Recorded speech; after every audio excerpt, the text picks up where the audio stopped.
Boa tarde, e como unha persoa directiva do Ateneo, pois me complace moitísimo darlles a benvida aquí a nosa cidade ao Consello da Cultura Galega, que quen organiza realmente esta mesa que imos ter durante estas 2 horas que van a continuación. Creo que vamos a ter un descansiño no medio, Celia, sí ou non? No, ao final non, vamos a hacerlo todo seguido. Bueno, houve cambio de planes polo que se ve, entonces vai a ir todo seguido. E decir que para nos un placer e pensamos que pode ser un inicio de unha fructífera colaboración futura. Vale?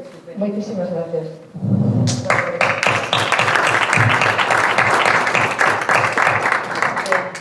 Boas tardes, moitas grazas ao Marco por acollernos, especialmente ao Ateneo Atlántico por organizar este acto, por exercer de anfitrión na cidade de Vigo. Teño que dicir que eu son viguesa, por cal para mí sempre unha alegría vir a esta cidade a cuestións, digamos, non familiares, sino culturais ou profesionais.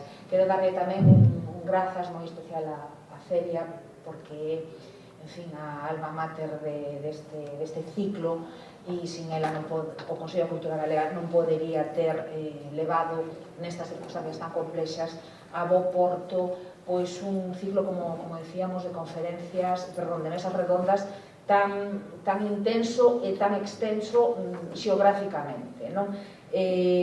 Realmente o ciclo forma parte dun abano de actividades máis amplo, dedicadas á Concepción Arenal. O ciclo titúlase O mundo do porvir, quixemos que poñer o foco nese futuro tan incerto neste momento que se albisca, pero que temos que construir, claro, entre todas e todos. E a sesión de hoxe, tedes aí o título, Xustiza, Dereito e Liberdade, é a terceira desta xeira de mesas redondas que o Consello da Cultura Galega está a organizar polo país adiante. Cando digo polo país adiante, digo porque esta terceira, o ciclo remata en Compostela a semana vindeira, como me decía antes Celia, pero xa estivemos no Ferrol e estivemos na Coruña. Son todas cidades vencelladas a Concepción Arenal por distintos motivos, non? Por que esta especie de periplo polo país adiante? Bueno, un pouco por ir, como vos decía, recollendo un pouco esa memoria máis ou menos viva que puide deixar Concepción Arenal nas distintas cidades galegas e facela medrar, non? E tamén por unha convicción moi arraizada neste momento no Consello da Cultura Galega e unha teima especial da súa presidenta que é, digamos, ocupar, no mellor sentido da palabra, toda Galicia. Non hai unha especie como de tentación sempre de cinguirnos ao eixo atlántico e todo aquilo que ten que ver con Compostela, pois moitas veces hai unha tendencia a quedar en Compostela e nos, cando digo nos, refiro ao actual equipo executivo do Consello da Cultura Galega, pois temos unha vontade moi firme, como vos dicía, de sairnos, de espallar a cultura realmente por todo o territorio galego e superarmos unha especie de binomio de desigualdade real, que marca unha diferenza moi sinalada entre a Galicia Atlántica e a Galicia interior. Entón, queremos propiciar esas canles e esas redes que, como vos decía, superen esa especie de desplazamento sistemático que hai contra as grandes cidades e contra o eixo atlántico. Neste caso, bueno, isto que estou a decir se veía un pouco contradictorio, porque falei de que o ciclo se desenvolve nas cidades nas que estivo, por distintas razóns, Concepción Arenal, pero realmente o ano está a ser un ano moi intenso que comezou, non quería deixar de contarvos algunhas cousas que fixemos, porque algunhas foron moi especiais para o Consello da Cultura Galega. O día 31 de xaneiro, pois un grupo de persoas do Consello e das organizadoras, creo que Celia estivo ali, estiveron no cárcere da Lama proxectando a película Concepción Arenal, visitadora de cárceres, e cun coloquio coa población reclusa que eu non tive a fortuna de asistir, pero todas as compañeras que estiveron me dixeron que foi unha experiencia intensísima, moi fructífera e da que todo o mundo aprendeu moito, non? Tamén traducimos a obra, creemos que máis coñecida de Concepción, que é A muller do porvir. Temos, como vos dicíamos, este ciclo, estamos a colaborar con a Universidade de Santiago no congreso que organizou sobre Concepción Arenal e que está retrasado por mor da pandemia, non? E agora o que nos queda, que tamén temos moita ilusión, é unha representación teatral online. Esta é unha fórmula que o Consello de Cultura Galega xa explorou durante o confinamento con moito éxito, que, como vos dicía, unha adaptación online da obra de Dorotea Bárcena titulada As mulleres do porvir. É unha obra que Dorotea Bárcena chegou a estrear en vida, onde actúan 4 personaxes que son Concepción Arenal, Juana de Vega, Rosalía de Castro e Emilia Pardo Bazán. Pechamos o ano Concepción Arenal petando na porta o ano Emilia Pardo Bazán, que comeza xiña, e ademais lembramos a Dorotea Bárcena, que faleceu o 22 de novembro de 2016 recuperando este texto, que foi un texto con moi pouca vida escénica por circunstancias que ahora non veñen ao caso. O ramo definitivo porémolo o próximo ano, incluindo no álbum de mulleres, no noso álbum de Galicia na web do Consello de Cultura Galega, un especial Mulleres na cadea, e revisando tamén ali a bibliografía de Concepción Arenal, actualizándoa e sumando, incorporando todo o coñecemento xerado nesta efeméride. Polo tanto,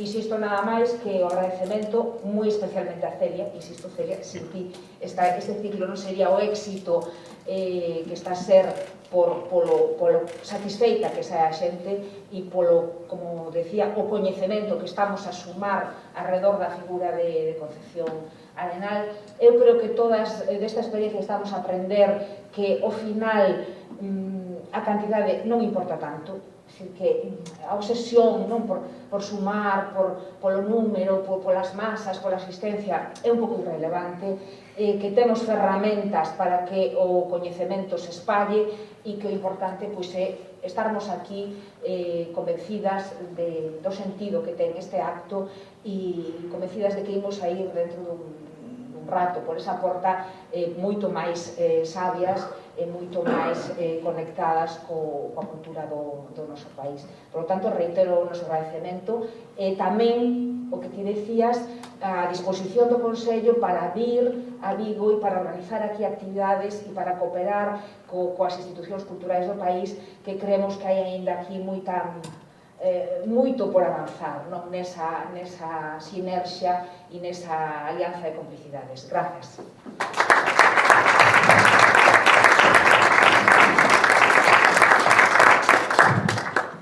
Moi boa tarde, pois eu as miñas primeiras palabras en calidade de coordinadora do ciclo tamén as quero utilizar para dar as grazas en primeiro lugar a vos, as persoas que estades presentes, o público, caras coñecidas, amigas e outras descoñecidas pero interesadas, e é un placer porque detrás de todo o tempo e traballo que hai en calquera actividade, pois se ao final a xente non responde, non interesa e non chega, pois non vale para nada. E é un placer en especial ver a Chis Oliveira, porque a última vez foi o 6 de marzo na Casa da Cultura, tamén nun acto organizado polo Ateneo Atlántico en que participábamos María Xosé Porteiro e eu falando tamén de Concepción Arenal, e que nos ia dicir todo o que pasou despois. Entón, esa consciencia tamén é sempre, eu procuro falar sempre honestamente, pero digamos que o sentido, o significado das palabras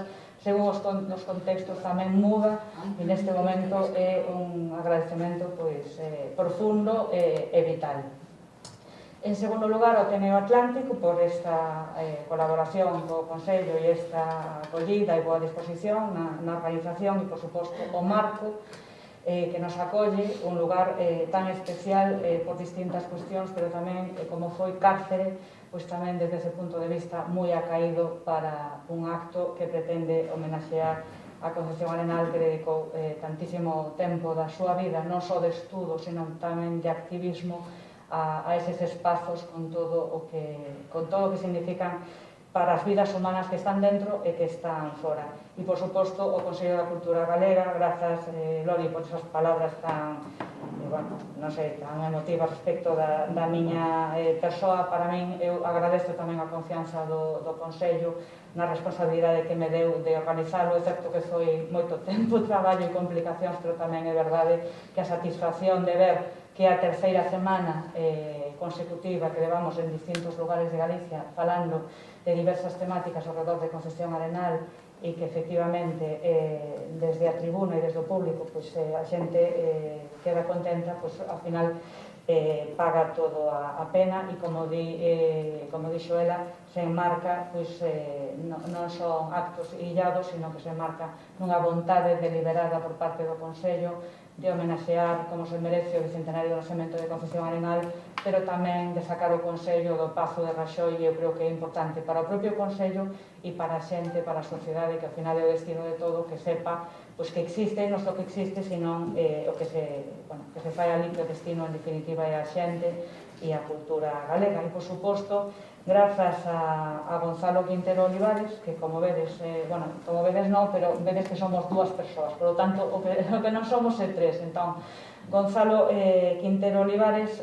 finalmente non puido vir, non puido desplazarse desde Cataluña, pero, debo agradecer tamén todo o traballo e esforzo que realizou e as distintas molestias que realmente a situación toda de pandemia ao final fixo que se complicara, aínda que a súa ponencia como o traballo tiña feito a vou ler eu ao final. Que nos acompaña Eloi Gallán Rodríguez, que é profesor titular de Dereito Internacional privado Dereito, non, dixeno mal, público privado, Dereito de Estranxería da Universidade da Coruña, autor de moi diversas publicacións. Non vou facer mención, e mesmo non só de carácter profesional vinculado co seu ámbito de especialidade xurídico, sino tamén de narrativa, que ten publicado algún libro de narrativa. E Gonzalo é catedrático neste evento ad honorem, é dicir, emérito da Universidade Rovira e Virgili de Tarragona, tamén con moi diversas publicacións, aínda que non está presente, pero como todas as sesións que habitualmente realiza o Consello e en concreto con estas, se están gravando e posteriormente van a estar a disposición da xente na página web do Consello. Por lo tanto, todo iso vai quedar aí recollido para quen non puido vir hoxe ou en todo caso o que era volver a escoitar ou a ver. Polo que a min se refire, en canto a miña intervención, o que vou tratar é de contextualizar a vida e a obra de Concepción Arenal en Vigo, que é o que veño facendo nos distintos lugares para xustificar que o feito de que estemos percorrendo algúns puntos da xeografía galega non é algo aleatorio, responde a determinados criterios que é o que brevemente vou tratar de explicar. Entón, tres cuestións básicas, digamos, cal sería a relación de Concepción Arenal con Vigo, de Vigo con Concepción Arenal e a filosofía de conmemoración do bicentenario conforme a entendo e creo que compartimos no Consello. Polo que ten que ver con Concepción Arenal e Vigo, lóxicamente non se vos escapa que está enterrada aquí. O lugar onde se nace e o lugar onde se morre adoitan ser importantes referencias das nosas vidas. É certo que son froitos casuais e aleatorios e ás veces condicionan máis ou menos, pero neste caso sí que é así. Concepción Arenal morre aquí no 4 de febreiro de 1893 e desde o ano 1875 basicamente os seus lugares onde vai estar ela situada va a ser a partir de 1875 Gijón, porque o seu fillo Fernando, unha vez que rematara a carreira de Enxeñería de Camiños, Canais e Portos, nese ano foi nomeado como director xefe das obras do Porto de Gijón. Entón, trasladáronse ali e ela o acompañou. E este tempo, despois, finalmente, iría no 1889 para Pontevedra, tamén por traslado do fillo por a súa carreira, trayectoria profesional, e o ano seguinte en Pontevedra só estivo un ano, no 1890 e cando xa ven para Vigo e son prácticamente 3 anos até que morre aquí. Pero este período da súa vida, é certo que sempre foi unha muller que non parou, se me permitite esa expresión coloquial, porque sempre estivo facendo cousas, solteira, casada, viúva, con fillos, sin fillos, agás tempadas, digamos, de cuestións de saúde, sempre estivo facendo, estudando, escribindo, publicando e con cantidade de proxectos do que se chamaríamos activismo social, non? Cantidade deles, porque foi unha persoa que non entendía o seu traballo intelectual desvinculado de tratar de facer algo nesa liña, posto que pretendía transformar a sociedade, non? Por lo tanto, lle parecía que quedaría coxa, digamos, a súa actividade se non viñese acompañada de tratar de desenvolver todo ese tipo de proxectos que levou a cabo ou ben nos cárceres, ou ben con xente en situación de pobreza, moitas veces relacionadas coas mulleres, tanto no cárcere como fora dela. Pero este período, desde 1875 até que morre, eu o cualificaría como de como de certo esplendor intelectual, non? Xa esa etapa de madurez, pero aínda de lucidez, en que ela continúa traballando, revisa obras, non vos quero abordar con datos que mesmo temos a disposición, como dicía Loli antes, no propio álbum de mulleres, na entrada que tiven tamén a sorte eu de facer hai moitos anos e que agora teño pendente de revisar con todo este material que está saindo, porque son moitísimos, pero bueno, sí, destacar algúns, por exemplo, que no tempo que está en Gijón, para que vexamos a capacidade que para unha muller, aínda que a súa extracción social, digamos, non era, lógicamente, de unha clase baixa, porque tiña xa unha muller acceso á cultura, á escrita, á formación e tamén a bens de cultura e a bens materiais, pero que tiña esa capacidade porque, por exemplo, xa vos digo, en Gijón, a un pouco de chegar xa está moi relacionada con a ilustración gallega e asturiana, onde publica algún artigo e está en contacto con eles, e, bueno, presenta cantidade de obras que teñen que ver, por exemplo, cartas a un obreiro que escribe durante este período,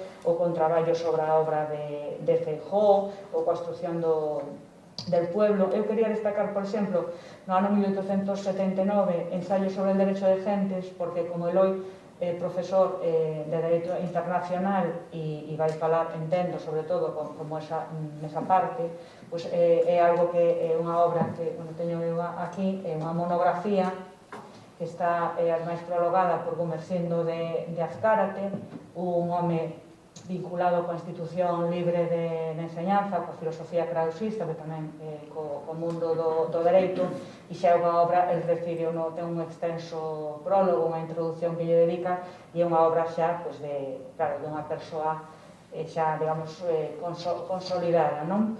Ou ben, tamén en 1884, é un ano tamén importante na súa biografía, porque deixa de publicarse un destes proxectos que foi moi querido para ela, que foi La Voz da Caridad, un xornal que tiña unha periodicidade quincenal e que aquí remata cando, ademais, coincide que é un ano que morre o seu fillo Ramón.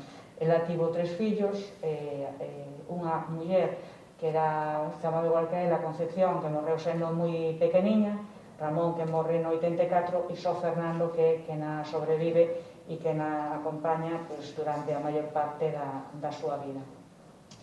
Como en Pontevedra estivo apenas un ano, o percorrido que nos queda é xusto o que justifica a nosa existencia,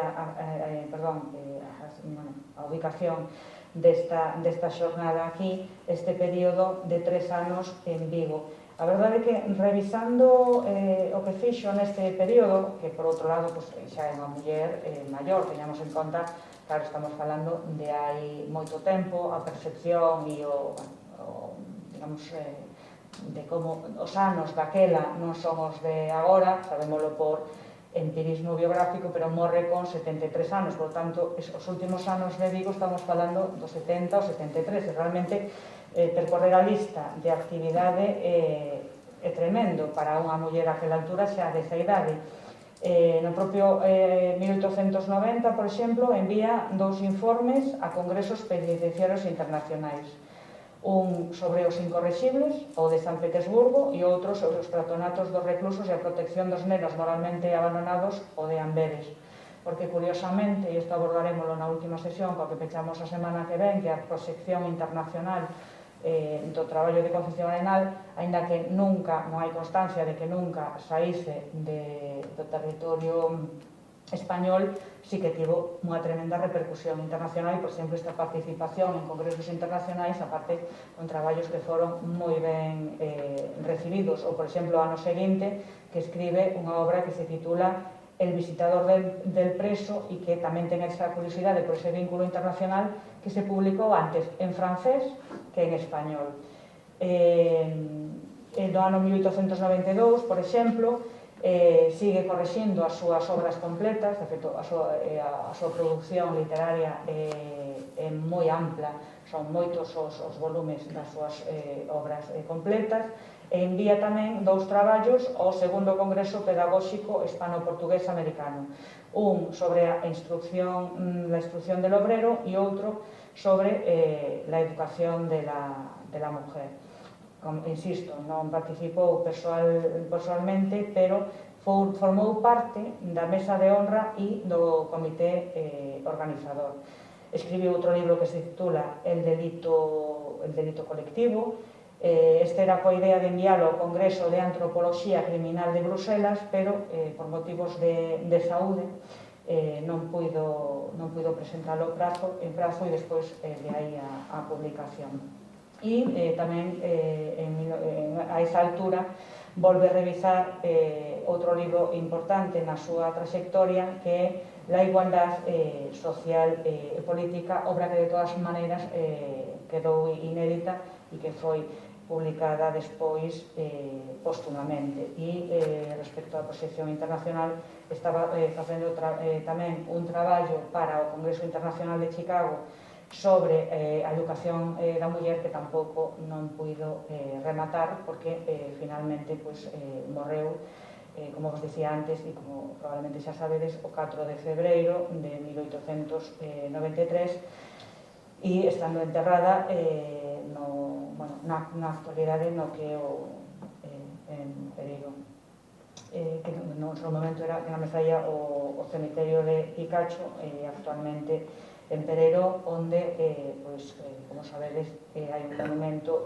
funerario importante para unha muller a esa altura, porque ainda hoxe ás veces falamos da ausencia das mulleres nos rueiros ou nas representacións simbólicas que hai nas cidades, na súa, desde logo, desproporción en relación cos homes, pero xusto non é o caso de Concepción Arenal, que adoita ter nomes de rúas ou de institutos, de edificios públicos e mesmo monumentos e recoñecementos dese tipo en distintos lugares da nosa xeografía.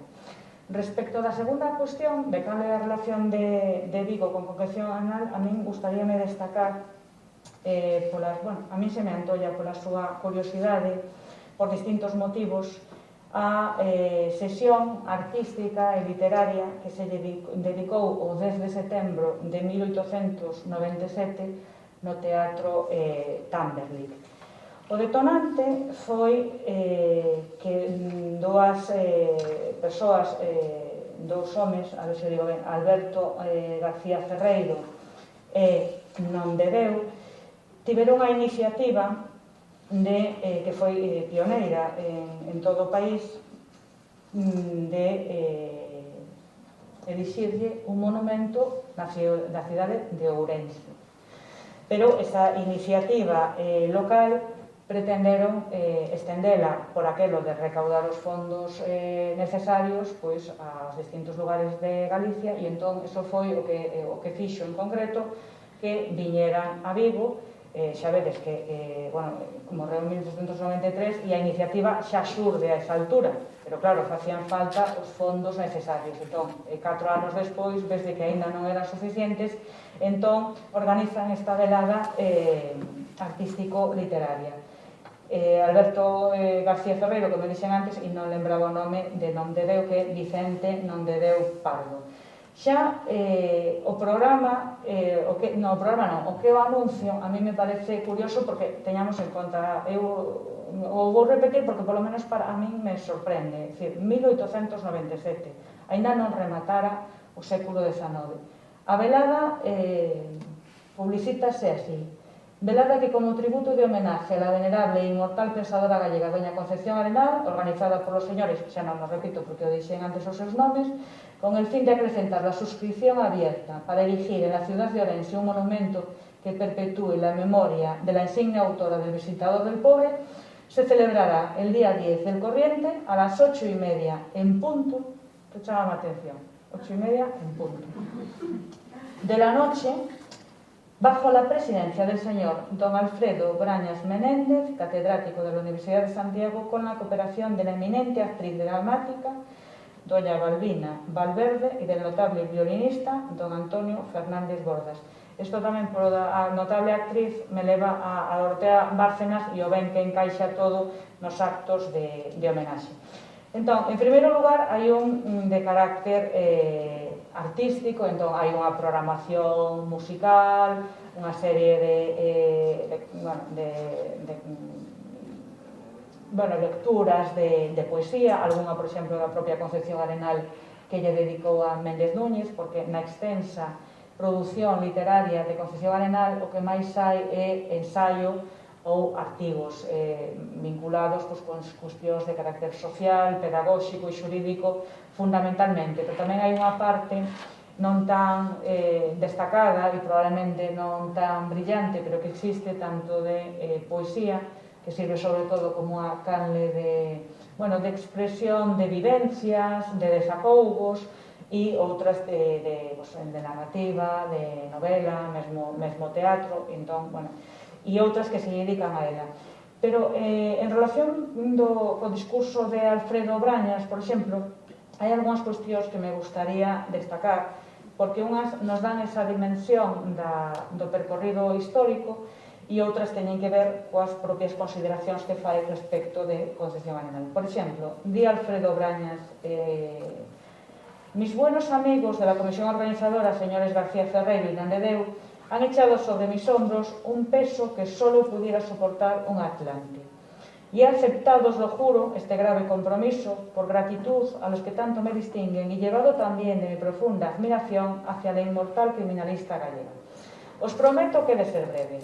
Es la 1 de la madrugada. A min isto chamou a atención. 10 de setembro de 1897, es la 1 de la madrugada cando este señor empeza este discurso. Ten en conta que quedaran as 8:30 en punto. E que houve música, e que houve poesía. Y estáis fatigados. Nunca, como en este caso, puede recordarse más oportunamente aquel consejo que nos dio Luis Víguez en su introducción a la sabiduría. Guárdate de ser largo y demasiado en el hablar. No pienses que todos huelgan de escuchar lo que tú huelgas de decir. Despois, máis adiante, engade: oh sí, soberbio panteón le dio su patria. No entraría con más respeto y veneración en las catacumbas de Roma. No sentiría una emoción más intensa al recorrer las solitarias naves de la abadía de Westminster o nuestro panteón de los Reyes del Escorial. Memorables tumbas de tantas grandezas muertas como sentí al entrar en Vigo y considerar que todo él es un espléndido y colosal mausoleo donde duerme el sueño de la inmortalidad una mujer extraordinaria. Una mujer que, por la originalidad de sus talentos y por su prodigioso saber, ha desmentido su sexo, como lo desmintieron la Madame Staël, y la Jorge Sanz, y la Miss Carpenter, y la Clemencia Roger, y tantas otras verdaderas hermafroditas de la ciencia, que se han sentado al pie del trono de Minerva entre los jurisconsultos y los filósofos, reinando desde allí como legítimas soberanas en los limitados dominios del ingenio y del saber humano. Grandes aplausos. Todo Vigo es el panteón de Concepción Arenal. Sus restos están bajo la losa del sepulcro, pero su espíritu flota sobre nuestras cabezas. La que triunfó en todos los congresos penitenciarios de Europa, la que vio traducidas sus obras a casi todos los idiomas, la que creó una biblioteca jurídica original, asombro de propios extraños, la que, tras rudos combates con gobiernos ineptos o corporaciones rutinarias, se vio abandonada, cuando no desdeñada en sus colosales proyectos de reforma penitenciaria y social. No quiso otro galardón, no aspiró a otra gloria que a la gloria de vivir retirada en este rinconcito amado de su tierra, de morir en su país natal, en su Galicia querida, porque esta pequeña patria fue la única que le tendió sus amantes brazos y la rindió acatamiento en vida, y la vio pasar, diremos aplicando aquí una frase de Kant, como la única reina coronada de la ciencia criminalista española, llevando el cielo estrellado sobre su cabeza y la ley moral en su corazón. Bravos e aplausos prolongados. Non vos quero cansar, digamos, con moitos datos, pero sí quería para ver a proxección, non, de todas estas cousas, non só da súa obra, sino das homenaxes, lervos algúns pequenos parágrafos de como se recolleu isto nos xornais da época. Por exemplo, isto é del El Liberal. Dice: cúpole en suerte al pueblo orensano ser el primero en iniciar la idea de erigir una estatua a la inmortal escritora doña Concepción Arenal. E impulsado por ese sentimiento nobilísimo, acudió ahora a Vigo, como ya anteriormente acudiera a otros pueblos de Galicia, demandando el concurso de todos para la completa realización del pensamiento. Su indicación no ha sido desatendida, ni mucho menos. Vigo no podía permanecer indiferente cuando se le requería para hacer algo que fuese en beneficio del nombre y del recuerdo de aquel genio, que ya duerme a la sombra del sepulcro recostado en la orilla de la playa, a donde constantemente acude el mar impetuoso, deteniéndose sin atreverse, el que se atreve a todo, a atropellar aquella grandeza. E máis adiante tamén en El Liberal, por exemplo, el pueblo vigués respondió con gritos de entusiasmo, adhiriéndose de todo corazón al noble pensamiento que aquellos les ponían de celebrar una velada a la que se honrase una vez más el nombre inmaculado de la insignia arenal y se obtuviesen los fondos necesarios para concluir la obra meritoria cometida por la ciudad de Orense, labrando el pedestal de la estatua que, esculpida por el insigne Marinas y próxima a ser vaciada en bronce en los renombrados talleres de Masiera y Campins de Barcelona, a dirigirse a la ilustre publicista gallega. Las familias más distinguidas de la buena sociedad de Vigo ofrecieron su concurso y muy pronto Alberto García Ferreiro tuvo en la lista de personas que habían de tomar parte en la velada nombres aquí tan conocidos como los de las bellísimas señoritas Edith y Florencia Rose, Carmen Munaiz, María y Josefina del Río, Paz Olla, María Lema, Carmen y Ángela Yáñez, Isabel Sequeiros, María Olloqui, Blanca Cantalapiedra, Margarita Molins y Dina Lobit, y los de los señores Olivier, Curbera, Salgado, Taboada, Ulibarri, Stens y González. Digo porque nesta relación vemos que hai moitas mulleres e iso me parece especialmente destacado agora que adoitamos falar de sororidade en canto é a recoñecer a valía e o referente de autoridade do tipo que sexa, moral ou intelectual que pode supoñer outra muller. Eso, por exemplo, que vos lín era, como vos dixen, de El Liberal. Agora hai outro xornal que creo que era El Eco de Galicia, no que, por exemplo, se indica: de verdadera solemnidad artística puede calificarse la velada que anoche tuvo lugar en el espacioso Teatro Tamberlik y es sin duda alguna el acontecimiento literario más importante que ha presenciado Vigo de algunos años a esta parte. De la enorme concurrencia que asistió al espectáculo puede formarse una idea aproximada con decir que hubo necesidad de improvisar palcos en las tertulias, que a las butacas agregáronse dobles filas de sillas y que a pesar de esto, antes del mediodía se hallaban agotadas todas las localidades, para que vexamos, digamos, a importancia que tivo isto. E finalmente, por exemplo, por rematar esta segunda cuestión, pues, o Faro de Vigo aparecen cousas como: satisfecha puede sentirse la comisión organizadora de la fiesta celebrada anoche en el Tamberlik. Lo más selecto de la sociedad viguesa ocupaba en totalidad las localidades preferentes, viéndose las demás igualmente cubiertas por un público escogido, inteligente y numeroso. Pocas, muy pocas veces hemos visto la sala del Tamberlit tan favorecida. Por rematar, ahora sí que último tamén do Faro de Vigo. La velada terminó a la 1:30 de la madrugada. El éxito conseguido por García Ferreiro, el decidido e inteligente iniciador del hermoso pensamiento a cuya completa realización tiende la brillantísima fiesta celebrada anoche en Vigo, ha sido colosal, extraordinario, superior sin duda alguna a cuanto de ella pudiera prometerse la comisión orensana encargada de organizarla. Bien merece por ello los plácemes de todos, plácemes que nosotros somos los primeros en tributarle, altamente satisfechos del grandioso espectáculo que anoche ha dado nuestro pueblo, contribuyendo no solo a labrar el pedestal sobre el que ha de asentarse la estatua de la inmortal escritora gallega, sino añadiendo al libro de su historia una página más que patentiza el respeto, el cariño, la admiración y el entusiasmo con que entre nosotros se hace honor a la memoria de las virtudes y talentos que adornaban a aquella gran mujer que se llamó en el mundo de los vivos Concepción Arenal.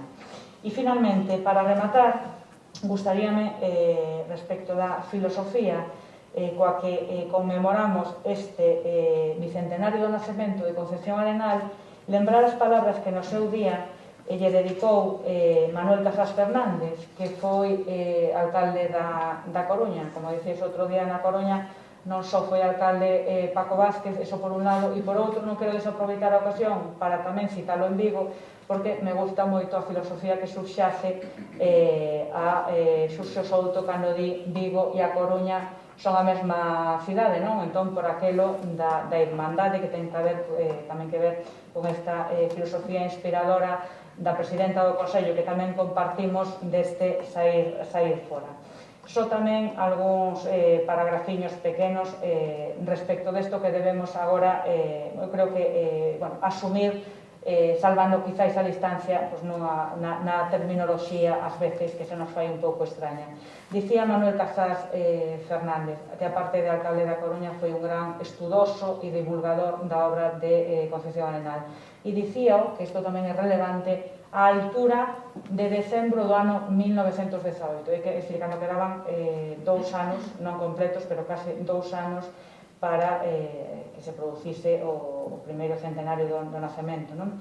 Decía, es preciso vulgarizar con una propaganda intensa los tesoros que contienen los libros de la eminente pensadora.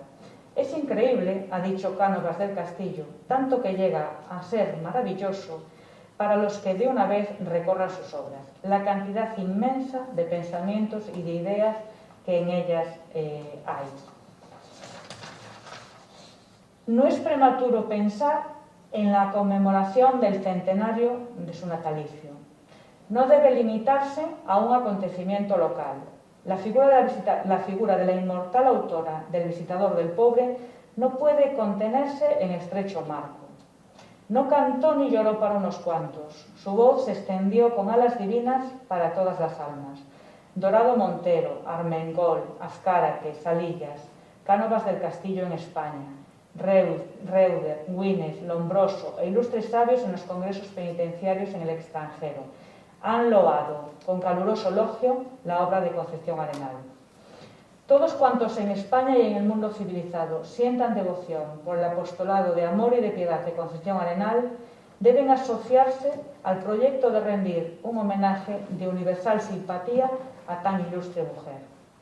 Recojamos el espíritu del Santo Apostolado de Concepción Arenal y que su centenario sea una fiesta de resurrección espiritual de los grandes ideales de amor y de justicia que ahora reciben el sacramento purificador del dolor para anunciar el advenimiento de una nueva y brillante era de paz y fraternidad. Eu quero rematar con estas palabras que son de esperanza, non? De festa, que a festa como tamén método de aprendizaxe, non? Como filosofía pedagóxica do amor e non da dor, e con esta paz e fraternidade, porque tamén, a pesar dos tempos difíciles que estamos a vivir, depende de nós, e eu gustaríame que nos quedásemos con esta idea para a conmemoración do bicentenario, porque da obra de Concepción Arenal aínda quedan moitas ideas por explotar que aínda teñen percorrido para contribuir a ese tipo de sociedade tan necesaria.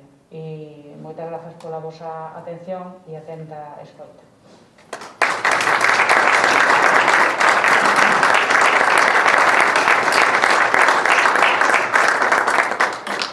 E agora ten a palabra Eloi, porque o que comentaba Luisa de que houve un cambio tivo que ver coa pandemia. A idea inicial non era que fora todo seguido, pero agora polo tema do protocolo da COVID-19, como non é convinte que nos andemos movendo, por eso facemos intervencións máis curtas e continuadas. Entón agora ten a palabra Eloi Gallán Rodríguez para falarnos desa carta á Concepción Arenal. Muchas gracias, Celia. Buenas tardes a todos. Agradecer al Consello y hacer la invitación que hicieron para poder estar hoy aquí hablando sobre la obra de Concepción Arenal. Y bueno, yo cuando me lo planteo, digo, ¿de qué voy a hablar? Y me dice, bueno, pues el ensayo sobre el derecho de gentes, ¿qué te parece? Bueno, pues muy bien. Tal vez no sea la obra más, por decirlo entre comillas, divertida de que puede tener. Es un ensayo sobre el derecho de gentes. El momento en el que hablamos de derecho, pues ya nos podemos meter en ciertos tecnicismos. Y bueno, primero, quiero decir que me costó muchísimo trabajo conseguir la obra. Lo que decías, imposible en las librerías, imposible, dificilísimo. A través de un intercambio bibliotecario con Santiago, pues la conseguí al final la obra. Eso porque non me pediches a mí. Eso demuestra en parte que igual hay cierto desinterés por ella y que no está ahí, que tal vez debería estar, por lo que os voy a contar luego, es algo que puede estar plenamente vigente, discutible, yo lo voy a plantear en todo lo que pensamos cada uno, pero es una obra curiosa porque habla sobre el derecho de gentes, que el derecho de gente, resumiendo, porque el tipo también dice que aquí no hay personas del mundo de derecho en su totalidad, puede haber algunas, que mucha gente no tiene conocimientos de derecho. Entonces no voy a hablar de tecnicismos, no voy a utilizar tecnicismos porque no tendría ningún sentido. Los tecnicismos los dejamos ya para la facultad, para los alumnos que se aburren con nosotros, porque a veces se aburren en las aulas, pero bueno, no es cuestión de aburrir aquí hoy. Entonces me voy a dejar tecnicismos. Y decía que es una obra que, según iba leyéndola, me pasó lo curioso, porque es una obra de derecho. Pero iba leyéndola y daba la impresión de que me estaba contando algo. Era una cosa extraña, era como si me estuviese contando algo a través del tiempo. Entonces, cuando se me ocurrió, digo, bueno, pues, ¿de qué voy a hablar? Digo, voy a escribirle una carta a Concepción Arenal. Entendí que ese ensayo era como algo que me estaba transmitiendo a mí muchos años después, siglos después. Digo, le voy a escribir una carta yo a ella. Entonces fue lo que hice. Normalmente, como que me conocen, no suelo utilizar papeles en mis intervenciones, pero hoy sí lo voy a hacer, porque como digo, pues me dio por escribir una carta. Voy a escribir una carta a través del tiempo, por decirlo de alguna forma, y compaginar un poco lo que ella nos decía con lo que tenemos en la actualidad, crear un poco de conflicto o de discusión, porque creo que la puede haber. Y bueno, mandarle ese mensaje, ¿no? Yo creo que estaría igual triste, no lo sé, porque en ese derecho de gentes lo que subyace sobre todo es una obsesión que tenía con la guerra, estaba obsesionada con la guerra, como podemos estar todos, y también la obsesión que tenía ella y el resto de pensadores de aquella época, la idea y la obsesión de tener un derecho de gentes, un derecho universal para todos, un derecho común, tener un tribunal internacional que regulase todas esas cuestiones del derecho, que acabase con las discriminaciones, etcétera, etcétera, y era una obsesión que tenían. Estamos hablando de 1879, si no me equivoco. Bueno, pues han pasado muchos años. Entonces, a través de esa carta, lo que voy a hacer es transmitir, interaccionar con lo que ella decía, ver un poco la realidad y no sé cuál será el resultado que pueda haber conseguido. Entonces, voy a leer la carta, Concepción. Espero que no sea aburrida y que consigamos al menos captar un poco pues, la esencia de lo que ella quería y de lo que existe hoy en día y de lo que podamos pretender cada uno. Entonces le digo, querida Concepción, he recibido con gusto tus noticias. Han tardado en llegar algo más de un siglo, pero resulta indiferente, porque poco o nada han variado algunas de tus inquietudes. Son tantas las cosas que tendría que contarte, pero debo contenerme porque muchas de ellas te inundarían con una gran tristeza. Me estremece el sentimentalismo que aflora en tus palabras, que hoy no se estila, porque la sociedad entiende que es síntoma de debilidad, no porque provenga de una mujer, de una señora consagrada a la caridad, que para descansar escribe libros sobre materias de las que se ocupan los varones, una descripción desafortunada que le dedicaba su amigo Azcárate. Pero puede estar tranquila, porque hoy en día esas declaraciones supondrían una condena. Sin embargo, seguimos olvidando que la sensibilidad no es exclusiva de la mujer, sino que es innata al ser humano, a hombres y a mujeres. Pero que, en el caso de los primeros, la ocultan porque entienden que afecta a un poderío que pretenden ejercer de forma injustificada sobre la mujer. Sin embargo, creo, después de todo, que no es sentimentalismo lo que aflora en tu carta, sino una muestra del sentido común, del que hoy carece nuestra sociedad. Comparto tu idea de justicia, de ese derecho de gentes que se pretende lograr con el acuerdo entre los Estados. Sin embargo, discrepo en cuanto a que esa justicia tenga que ser impuesta por las que tú llamas naciones cultas. Esas que, como bien dices, en ocasiones provocan la guerra y ejercen la fuerza. Necesitamos el entendimiento y los acuerdos para acabar con la idea que ronda en tu mente y se mantiene como una obsesión. Las guerras que siguen existiendo a pesar de todos los avisos que llegan de tu época y de otras muchas. Siento tristeza. Siento cierta culpa si causo tu llanto al comentar algunas de tus palabras. Pero no puedo evitarlo cuando veo que te preguntas si Alemania no puede cooperar al progreso sino por medio de Moltke y de Bismarck. He de decirte que tienes que añadir a tu cuenta particular un nombre que debería borrarse de la historia, un tal Adolf Hitler. Como bien dices, el derecho es regla de justicia y la guerra una solución de fuerza. No debes avergonzarte porque los hombres, como bien dices, o tú me dices, de tu siglo no sean lo bastante buenos, cuerdos e ilustrados como para evitarla. Los de hoy tampoco lo son. Y es lógico que te invadan temores cuando indicas que hay profesores que afirman que la guerra es un elemento de progreso. Una guerra que es difícil de evitar, porque siguen vigentes los motivos que tú indicas y que la provocan: la religión, la justicia, la patria. Pero algo ha cambiado en cuanto a la facultad para declararla, porque ahora los pueblos cultos y los menos cultos, aunque tú no los nombras, gracias a esa ciencia que tú reivindicas como nexo de unión en todos los hombres, les concede el poder de la fuerza. Afirmas que el hombre en la guerra se ha humanizado. Analiza lo que dices, porque la guerra es humana por los actores que la causan, pero nunca podrá serlo por las consecuencias que sufren unos espectadores que acuden a la función a la que son invitados sin opción de renuncia. Todo es una farsa, al igual que las palabras que me trasladas, pronunciadas por el rey de Prusia el 11 de agosto de 1870. Hago la guerra a los soldados franceses y no a los ciudadanos franceses. Una falacia, porque esos soldados procedían de familias que probablemente no entendían el sentido de la guerra. Hoy los ejércitos se han profesionalizado. Y es cierto que solo combaten soldados y se tratan de evitar los efectos colaterales al pueblo, aunque sin lograrlo. Afirmas que la guerra se ha humanizado porque se reconocen derechos al enemigo, que los torpedos, y ya hablaba de torpedos, claro, pugnan con las leyes de la humanidad, pero están admitidos por las de la guerra. Y qué curioso, me sorprende cuando afirmas que el veneno no es empleado en armas o en alimentos. Hoy existen armas químicas, armas de destrucción masiva, armas selectivas que pueden haber humanizado la guerra, porque se ciñen y perfilan su objetivo, pero siguen destruyendo, y cuando se utilizan, los que han empuñado esa destrucción se ocultan como cobardes. Las trincheras repletas de sangre han desaparecido. Sin embargo, resulta más sencillo matar y la muerte permanece. Me entristece hablarte del escaso desarrollo de la moralidad del ser humano y decirte que debes olvidar esa visión optimista e ingenua que te invade cuando me dices que, aunque luchen las grandes naciones y empleen para dañarse máquinas nunca vistas y empapen la tierra con la sangre de sus hijos, el poder de esa ola destructora tiene límites, y por mucho que luchen los pueblos, el viajero de los futuros siglos no dirá entre ruinas: aquí estuvo París o Viena. Yo soy uno de esos viajeros del futuro. Los que estamos aquí somos esos viajeros del futuro. Tal vez no debería responderte, pero creo que sería una traición.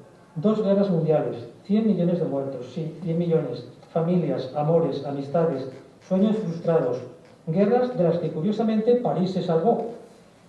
Pero Europa fue arrasada en su término más crudo. Nunca podrías haber visto tanto odio, tanto dolor y tanto sufrimiento. Y añado a tus penas, a las mías, un concepto del que no me hablas, el genocidio. Tal vez porque cuando escribes todavía no habían muerto 13 millones de personas a manos de la política de colonización en el Congo, en aquel entonces, del rey Leopoldo II de Bélgica. Y aunque ya han pasado años y gozamos de paz, en esa Europa arrasada, estas ciudades destruidas fueron reconstruidas y todo se convierte en ficción, en nuevas piedras, nuevos edificios, nuevas calles que parecen no haber sufrido la destrucción y que ayudan a que todo forma parte del recuerdo ya lejano y que el tiempo se encarga de empapar de un halo de misticismo. Afirmas que sufres por el llanto que provoca la guerra y seguirás sufriendo, y sufriremos también nosotros porque no existe voluntad de alcanzar la paz absoluta. Tienes razón cuando me dices que la paz se hace en función del más fuerte, y por eso, alejados del poder político, que es el que origina esas guerras, es el pueblo, son los pensadores los que deberían buscar la paz perpetua, que no tiene por qué ser utópica. Una paz que debe nacer de la convivencia, del respeto, del diálogo, del sentido común, conceptos que tendrían que aplicar esas que tú llamas naciones cultas. Pero he de decirte que es complejo, por no decir imposible, porque aunque el pueblo la desee y no entiende de ideales políticos que son los que incendian las guerras, todo está ensombrecido por dirigentes incultos en el arte de la vida, que emplean la política para mitigar egos destructivos. Solo buscan la confrontación como alimento que necesitan para preservar sus ideas, sin interesarles en absoluto el bienestar. Las naciones cultas y las menos cultas necesitan dirigentes sensatos, los que hoy en día puedo decirte que no existen, o al menos pocos. Siento decirte igualmente que nada ha cambiado, y ese poder político egoísta que tú también citas sigue existiendo. Me consuela que no solo te preocupes por la guerra, porque ya afortunadamente, en alguna sesión, pero luego ya cambia un poco el tono del libro y introduce otras cuestiones, sino que también piensas en un derecho de gentes referido no a los estados, sino a las personas. Me enorgullece que sientas ansias por mejorar el respeto por los extranjeros, y se nota felicidad en tus palabras cuando afirmas que ningún pueblo culto cierra fronteras a los extranjeros de paz. Pero se ensombrece esa felicidad cuando lamentas que un extranjero pueda ser dueño de las vías férreas de un país, pero que se les niegue, sin embargo, la posibilidad de tutelar a un menor. Puedo asegurarte que seguirías siendo infeliz en nuestro siglo, porque hoy la economía domina el mundo, y te resultaría curioso saber que en nuestra España, a los extranjeros con poder adquisitivo, los que compran pisos de lujo o compran acciones, se les permite la entrada y se les concede la residencia, mientras el resto se ven sometidos a condiciones más rígidas que impone nuestra ley de extranjería. Pero no somos tan insensibles, porque aunque no dispongan de fortuna, todo aquel que entra en España, aunque sea de forma ilegal y tenga la suerte de no ser detenido en unos años, conseguirá quedarse, porque esa ley considera que se han arraigado. Por eso puedo afirmarte que no somos tan deleznables. Te preocupa la justicia penal y entiendes que la extradición es el principio de la solidaridad contra la ubicuidad del mal. Aquí entra en el terreno penal, os voy a hablar de la extradición. No sé si puedo estar de acuerdo contigo, pues últimamente nos sentimos defraudados cuando comprobamos que no es cierto. Existe la extradición en el marco de la cooperación, la que Europa ha alcanzado, y vivimos episodios muy similares a los que describes, cuando me dices: no puede aplicarse la extradición a los delitos políticos en los que juega la ideología, y que gritar «¡Viva la República! ¡Viva el Rey!» no es delito.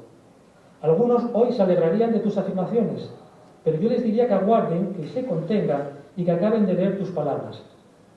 Si se grita «Viva el Rey!» o «Viva la República», al tiempo que se roba, se incendia o se asesina, sería injusto no aplicar la extradición a esas gentes.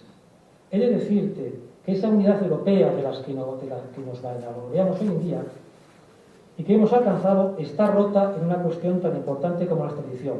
Ya hay países de esos que llamas cultos que no extraditan a terroristas ni a políticos que han intentado declarar de forma ilegal una república. Me agrada comprobar que eres consciente de la realidad, de la importancia de las relaciones privadas internacionales.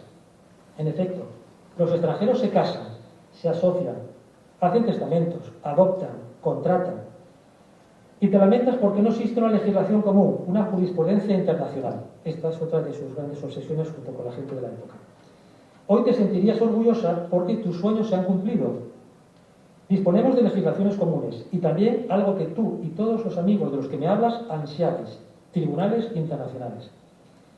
Te vanaglorias porque habéis conseguido armonizar en tu época las medidas de peso del sistema métrico. Fíjate con qué se conformaban, ¿no?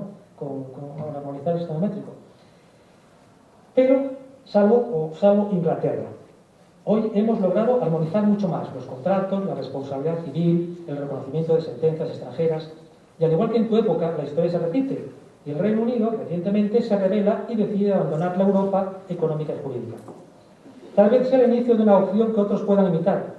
Algo no funciona en ese ideal que es base del derecho de gente que tú deseas, del que me hablas constantemente, de la cooperación, de la legislación común, de una justicia superior a los estados. Europa goza de paz, aunque vive permanentemente convulsa por la economía, la que dominan los países cultos. No te sorprendas si te confieso que Alemania, a la que temíais y que ahora seguimos temiendo, está a la cabeza de ese dominio. El carbón y el acero unieron a Europa en sus inicios. Ahora, con la Unión Europea, vivimos en concordia, aunque no sabemos por cuánto tiempo. Existe la impresión de que Europa comienza a desmoronarse y nadie parece saber el motivo. Tal vez encuentre explicación en algunas de tus ideas, en tu derecho de gentes. De tus ideas. Tu derecho de gentes, al igual que nuestro derecho de la Unión Europea, que tenemos hoy en día, no sigue los progresos del derecho patrio. Tienes razón. Tiene plena vigencia cuanto afirmas.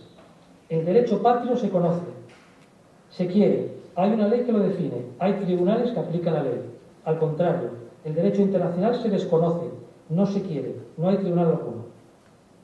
Muchos de los presentes probablemente no sepamos cuántas disposiciones hay en la Unión Europea, ni qué es la Unión Europea, ni qué legisla, bueno, eso podemos comentarlo.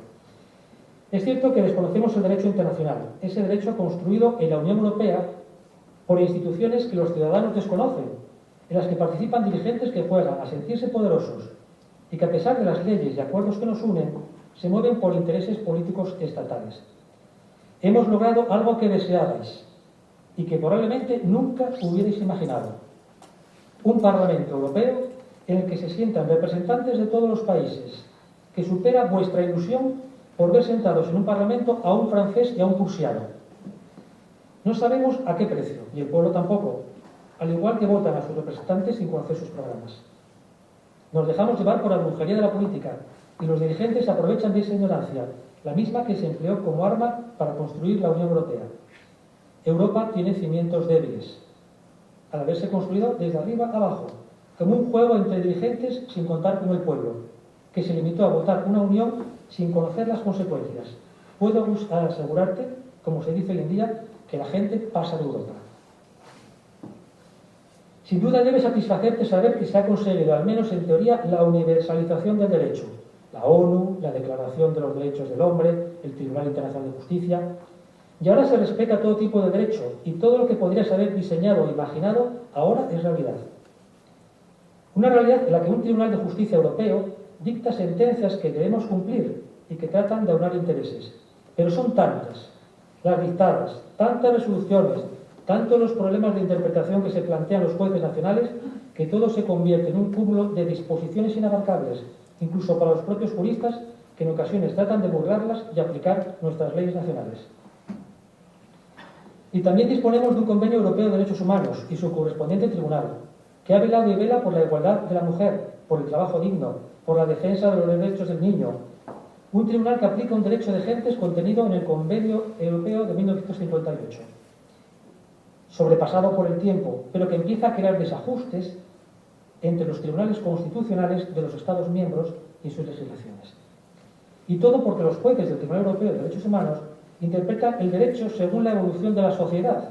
Y, por ejemplo, amparándose en el artículo 8 de ese convenio, que regula el respeto a la vida privada y familiar, se dictan sentencias sin tener en cuenta que no todas las sociedades evolucionan simultáneamente y con la misma intensidad. Y entonces se interpretan como una injerencia y ese derecho de gentes deja de sentirse como propio. Te sorprendería saber que un matrimonio o una pareja de diferente sexo o del mismo pueden alquilar un vientre para tener un hijo.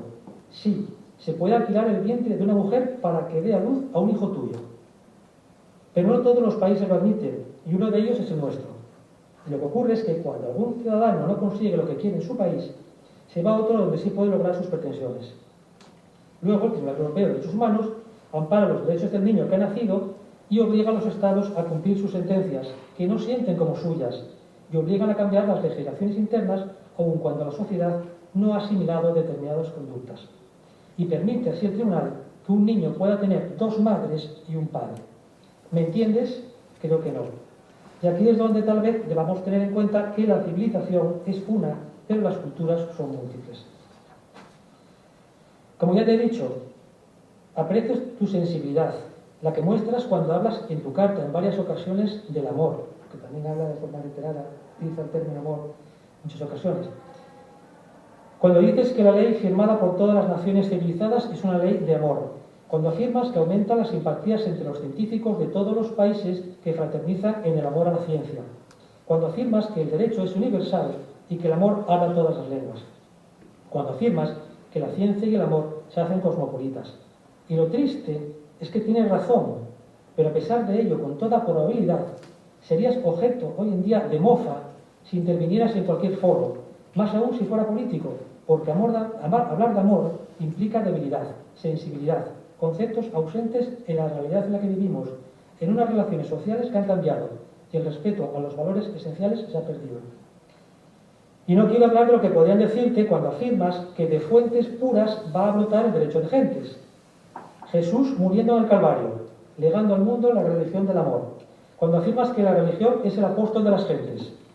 Aciertas plenamente cuando señalas que la enseñanza del divino maestro no cayó en terreno apropiado para que brotase como el mundo necesita. La actualidad tampoco es terreno apropiado y no podrías basar tu discurso ni en Jesús ni en el amor, pues serías criticada, incluso perseguida por políticos y medios de comunicación que enarbolan constantemente el ataque contra la religión, sobre todo cuando la consideran un peligro contra sus intereses. Creo que no sería desacertado pensar que en la religión, en todas las religiones, las que con mayor o menor intensidad mueven el mundo, pueda estar la base de un auténtico derecho de gentes y buscar en ellas, en todas ellas, sin exclusión, los sentimientos, los valores que sirvan para una convivencia en paz, la que tú anhelas. Sin embargo, creo y te digo que el mundo evolucionará en términos que desconocemos, pero como aseguras, siglo a siglo no alcanzaremos la justicia completa. Es cierto, tiene razón, y aunque creo que la justicia es innata al ser humano, la manipulación y el adoctrinamiento ejercido por los poderosos a lo largo de la historia para saciar egos e intereses la ultrajan. No piensan que por encima de cualquier legitimación que obtengan del poder de las armas o del económico existe un poder superior, no el poder divino al que tú te refieres, sino un poder real y que todos podemos ver y sentir, que es el poder de la naturaleza, que lo ejerce por encima de cualquier país y persona, sin compasión. Y esa naturaleza erupciona, tiembla, inunda tierras, provocando desastres de los que nace la solidaridad. Y brota ese amor por el prójimo del que hablamos, aunque de manera efímera y durante los primeros minutos, días o meses, porque después desaparece la solidaridad hasta que de nuevo la naturaleza actúa. Y te diré, por último, que el hombre en su forma de vida, en sus relaciones, en el ejercicio del amor, olvida una regla esencial de esa naturaleza todopoderosa de la que hablamos y que debería ser la base de la convivencia, de la generosidad, de la buena fe. No olvidar que por encima de cualquier interés, de cualquier ideología, de todo poder militar que tú señalas, la muerte nos iguala, porque vivimos como si no fuéramos a morir, y ese es el gran problema, que olvidamos nuestro paso exiguo por este mundo. Espero, querida Concepción, no haberte causado desazón con unas palabras que solo pretenden crear ilusión, y que sepas que tu pretendido derecho de gentes se ha logrado, no en términos absolutos, y que el mundo vive en paz, con sus excepciones, y que Europa también vive en paz. Esperemos que de aquí a la eternidad.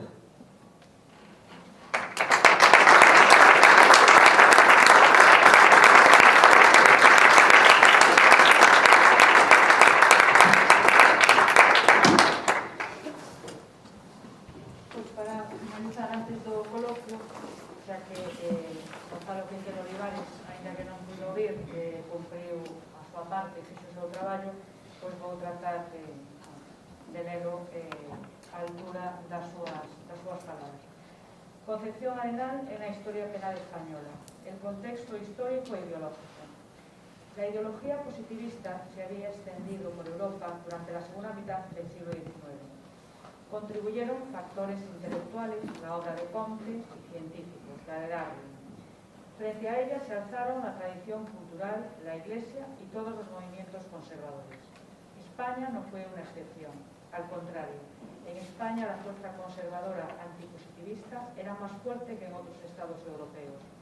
Pero el positivismo acabó calando en la cultura española, alcanzando la categoría de lo que hoy llamaríamos moda cultural. Las interpretaciones en España fueron muy diferentes, pues la idea de la naturalidad del delito y el determinismo como explicación de la conducta criminal habría de servir tanto para fundamentar programas ideológicos progresistas y protectores o terriblemente represores. El punto central del positivismo naturalista era la colocación del ser humano en el centro de toda reflexión social o jurídica, por encima del Estado, las leyes o la religión. En esa línea coincidirá en parte con las aportaciones del krausismo español, que influiría en la filosofía del Estado y del Derecho, Julián Sánchez Río y Ginés de los Ríos en cabeza, y en la ciencia penal y penitenciaria, con figuras como Aramburu, Silvela, Dorado y Concepción Arenal. Esta última, la de mayor edad y la primera que dio a conocer sus ideas sobre la reforma del sistema penitenciario. Los krausistas y los penalistas krausistas.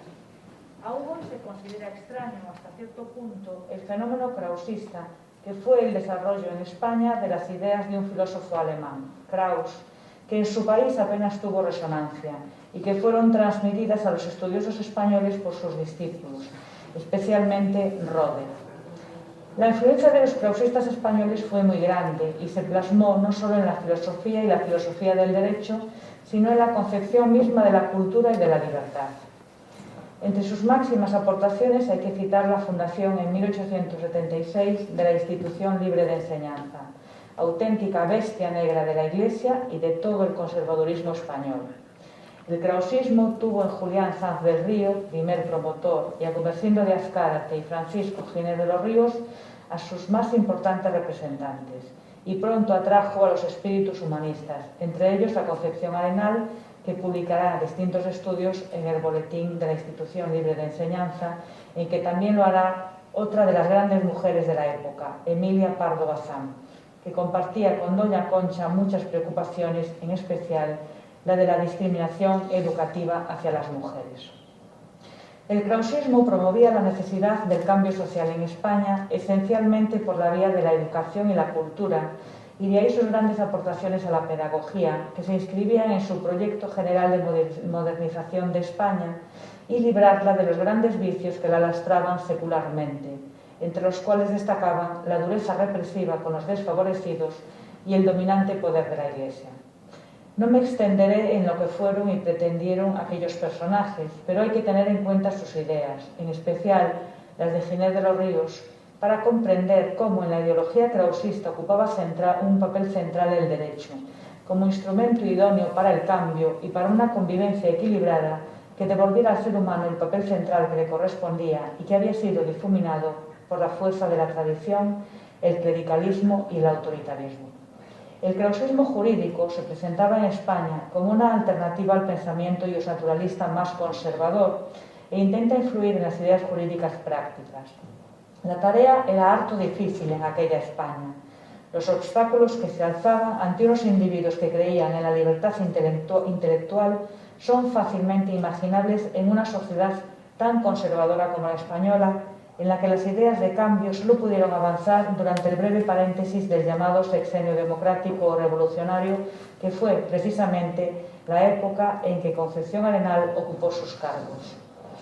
Baste recordar, como dato, que hacia 1875 en las universidades españolas no se podía explicar la teoría de la evolución de las especies de Darwin, defendida por los filósofos krausistas, a pesar de que no eran positivistas estrictos, en el sentido de que no coincidían con las ideas de Augusto Comte por una razón central. Los krausistas consideraban inadmisible la oposición a toda valoración metafísica que se derivaba del ideario positivista puro, en el que no tenía cabida razonamiento alguno que partiera de la concepción cristiana de la existencia, ni de nada de orden metafísico. El krausismo jurídico se expresaba en la filosofía del derecho, pero también en el derecho penal, en cuyo ámbito se podían diferenciar dos ramas, Los krausistas clasicistas, que creían en las virtudes y en la necesidad del derecho penal clásico, pero revisándolo a la luz del ideario humanista, y en esa línea se sitúa la obra de Luis Silvela, y los krausistas positivistas, partidarios de la metodología propia del positivismo naturalista, pero en contra de las conclusiones destructivas e inhumanas a las que éste llegaba a conducir. En esa actitud aparece la figura de Pedro Dorado Montero y en la ciencia penitenciaria Concepción Arenal. El ámbito del derecho penal, en el que las ideas krausistas se plasmaron con mayor coherencia con su profunda preocupación humanista y humanitaria, fue, lógicamente, el de los castigos, y en esa línea, lógicamente, propugnaron la necesidad de castigos más humanos y que, a diferencia de lo que sostenía el retribucionismo clásico, sirviera para recuperar al delincuente para la vida en sociedad, esto es, para corregirlo y no exterminarlo. Esa finalidad daría nombre al movimiento intelectual penalista conocido como el correccionalismo, donde habría de brillar la figura de Concepción Arenal. El correccionalismo. Como acabo de señalar, el correccionalismo fue la traducción a lo penal de la filosofía krausista. Bajo la etiqueta de correccionalismo convivieron líneas muy diversas, algunas próximas al clasicismo en algunos puntos, como fue la obra de Luis Silvela, coetáneo de Concepción Arenal, aunque más joven, pues había nacido en 1839 y ella en 1820. Durante su etapa clásica, el correccionalismo limitó su presencia en las doctrinas sobre el fin de la pena, aunque el krauso-correccionalismo, como pensamiento jurídico penal, no se limitaba a la teoría de la pena, su fundamento y su fin, sino que alcanzaba a toda la legitimación del ius poniendi. En aquella primera hora, no obstante, los postulados correccionalistas aparecían más como un propósito orientador que como una formulación del derecho penal que abiertamente rompiera con el indeterminismo y el legalismo, lo cual nunca lo defendieron los correccionalistas, con la sola e importante excepción de Dorado Montero, el más joven del grupo. El delincuente era considerado como un ser necesitado de tutela, protección y corrección, y la pena debía ser un tratamiento curativo, pero no se configuraría un sistema completo hasta llegar a la gran obra de Dorado. Pero de ello no me voy a ocupar en estas pocas páginas, baste con recordar que su inmensa obra filosófica le sitúa en la cima de la ciencia penal española. Quien concentró su atención y sus esfuerzos en el problema del fin de la pena fue sin duda Concepción Arenal, cuya obra supuso la primera auténtica construcción ideológica y práctica del penitenciarismo español. Antes de continuar, quiero advertir que, aunque sea lo usual, es incorrecto limitar la figura de Concepción Arenal, Doña Concha, como se la llamaba en el mundo penitenciario, a su aportación al régimen de las cárceles en España. Desde que en 1863 fue nombrada visitadora de cárceles de mujeres, cargo que ejerció hasta 1865. En 1868 pasó a ser inspectora de casas de corrección de mujeres y luego inspectora general de prisiones, ámbito en el que su contribución, como la de otros correccionalistas, fue muy importante. Y para comprobarlo, basta con consultar la ingente cantidad de temas que aborda en sus estudios penitenciarios. Sin minusvalorar toda esa actividad, la vida y obra de Concepción Arenal fueron mucho más allá, y deben ser destacados dos elementos ideológicos en su personalidad: el correccionalismo krausista y el catolicismo, y esas influencias no se plasmaron únicamente en la cuestión penitenciaria. Otra dimensión significativa de su personalidad fue el feminismo, en un tiempo en que España eso era poco menos que una desviación, escribiendo importantes estudios sobre la educación cultural y física de la mujer y contra la explotación laboral de las mujeres obreras. Su rica personalidad se manifestó también en la poesía, y algunos poemas suyos, de inspiración religiosa, fueron transformados en canciones por su íntimo amigo, el gran músico cántabro Jesús de Monasterio. También publicó inteligentes estudios sobre cuestiones históricas, sociológicas, artísticas. Pero ahora me centraré únicamente en sus ideas penales y penitenciarias. Las ideas penales de Concepción Arenal son plenamente coherentes con las dos principales influencias de su pensamiento: el krausismo, a su vez inspirador del correccionalismo, y el catolicismo, que en lo que concierne al problema de las prisiones se concentran principalmente en sus estudios penitenciarios, que no han merecido por parte de la penalística española la atención que debían.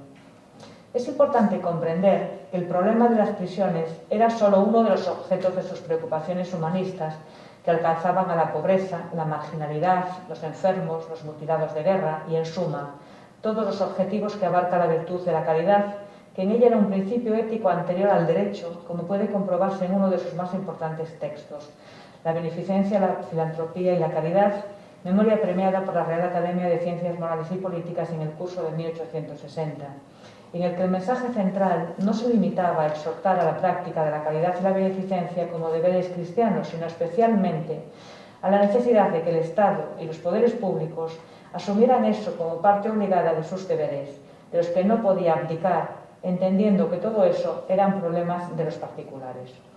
Para ella no se trataba de dictados de la caridad cristiana, sino de obligaciones del Estado para merecer ser reconocido como Estado de todos, con lo que se mostraba como una precursora del Estado social de derecho, aunque fuera en la peculiar manera que lo concebían los krausistas. Y esa era la razón por la que no se detenía su lucha en exigir que la limosna caritativa la asumiera el Estado, sino mucho más, que se promoviera la educación, la higiene pública, en evitación de enfermedades, así como la garantía de alimentación y techo. Los presos eran, pues, un grupo más en la lista de los desvalidos. Con el tiempo se ha llegado a decir que doña Concha pecaba de una cierta ingenuidad o exceso de bondad al considerar a todos los presos como desvalidos necesitados de ayuda, como si entre ellos no figuraran criminales abyectos y peligrosísimos. Pero esa crítica es injusta. En primer lugar, por razones metodológicas, pues ella no fue nunca abolicionista, lo que quiere decir que creía en la necesidad del derecho penal y de las penas de prisión, pero eso era plenamente compatible con censurar el lamentable estado de abandono en que se encontraban los presos, habitualmente en condiciones inhumanas, sometidos a las arbitrariedades de las autoridades de las cárceles o presidios, en ausencia, no se olvide, de cualquier tipo de reglamentación del régimen penitenciario. Doña Concha estaba firmemente convencida, y le sobraba razón, de que el problema esencial de España era la falta de formación educativa, visible en los millones de analfabetos que componían la mayoría de la población. La famosa frase que resume su pensamiento, abrís escuelas y cerraréis cárceles, era en su tiempo de un alcance revolucionario, visto el débil interés que prestaron al problema los políticos de la Restauración. Esa denuncia, que continuaría con Joaquín Costa y los regeneracionistas, estaba cargada de significación política. Por supuesto, la preocupación penitenciaria era coherente con sus ideas sobre el sentido y finalidad de la pena, cuestión en la que aparece el ideario correccionalista enfrentado al estricto retribucionismo dominante en su tiempo, que no pasaba de ser expiacionista. La prisión, la institución penitenciaria, tenía que ser el lugar y la oportunidad de que, sin perjuicio de que la pena se ejecutara, se pudiera ofrecer al penado la oportunidad de recibir la educación que le faltaba. Recordemos las tasas de analfabetismo en la España del siglo XIX, que son solo un factor más en el total del desequilibrio social y el abismo entre ricos y pobres que presentaba España en el reinado de Isabel II y durante la Restauración, que fue el tiempo que le tocó vivir a Concepción Arenal. Hay que tener en cuenta cuál era el estado de las prisiones a mediados del siglo XIX. En cuanto a su materialidad, la mayoría eran viejos conventos o cuarteles transformados, sin estructura adecuada para la puesta en práctica de programa penitenciario de especie alguna. Patios y estancias grandes en donde se mezclaban toda clase de sujetos, todo lo opuesto al sistema celular, una celda por interno, que a lo largo del siglo se va reclamando y que no llegará hasta la inauguración en 1884 de la cárcel modelo de Madrid, cuya construcción fue acordada en 1876 a causa principalmente de las grandes carencias económicas de la administración española. Las condiciones de higiene o intimidad inexistentes. El trabajo forzado era el único, pues ni se concebían los talleres de trabajo educativo. La gestión de las cárceles estaba confiada a los militares de las administraciones sin otro criterio que el de la seguridad. En el año 1844 se promulgó el Reglamento de Presidios y en 1849 la Ley de Prisiones, que en el juicio de sus contemporáneos y de los estudiosos que luego se han ocupado de ella, apenas sirvió para algún pequeño cambio, pero sin entrar en los graves problemas que tenía el sistema penitenciario. Los revolucionarios de 1869, constituidas las Cortes, aprobaron la Ley de Bases para la reforma y mejora de las cárceles y presidios y para el planteamiento de un buen sistema penitenciario que nunca llegó a ser desarrollada y que en todo caso fue censurada por Concepción Arenal, a pesar de que recogía algún avance, como sistema celular nocturno con trabajo y convivencia durante el día, pero no otras de sus propuestas, comenzando por la exigencia del sistema celular absoluto. A los esfuerzos de Concepción Arenal se debió en buena parte La primera institucionalización adscribiendo la Dirección de Prisiones al Ministerio de Gracia y Justicia, del que se separó, por cierto, en 1987, la creación del Cuerpo Civil de Funcionarios de Prisiones y la del Consejo Penitenciario. Las teorías de la pena y las ideas penitenciarias de Concepción Arenal. Entender las ideas penitenciarias de Concepción Arenal requiere tener presente el estado del problema en el siglo XIX. Es preciso separar dos ámbitos de cuestiones, la teoría de la pena y las ideas sobre el sistema penitenciario que, por supuesto, son muy próximas pero no son lo mismo. En su tiempo, en el derecho penal que se enseñaba en España, dominaban las doctrinas expiacionistas y utilitaristas por una parte y por otra el retribucionismo. En cuanto a los ideales en materia de ejecución penitenciaria, al lector del siglo XXI le puede extrañar que se defendieran las virtudes del sistema celular absoluto, al modo del sistema de Auburn, una celda por cada interno, donde pasará buena parte del tiempo exceptuando los espacios de recreo y trabajo. Pero se debe tener en cuenta una situación de hacinamiento y mezcla de toda clase de presos, primerizos, jóvenes, viejos, delincuentes habituales, sin condiciones de higiene y sin posibilidad alguna de programas de educación, en especial la lucha contra el analfabetismo. A ello hay que añadir penas de muy larga duración, de trabajos forzados, de deportación o la pena de argolla, que Concepción Arenal conoció, aunque su aplicación era excepcional, y, por supuesto, la pena de muerte, que se dictaba con harta frecuencia. Los reclusos, según su criterio, tendrían que ser clasificados, pero solo por edades o por antecedentes, pero no por la clase de delitos ni por criterios morales.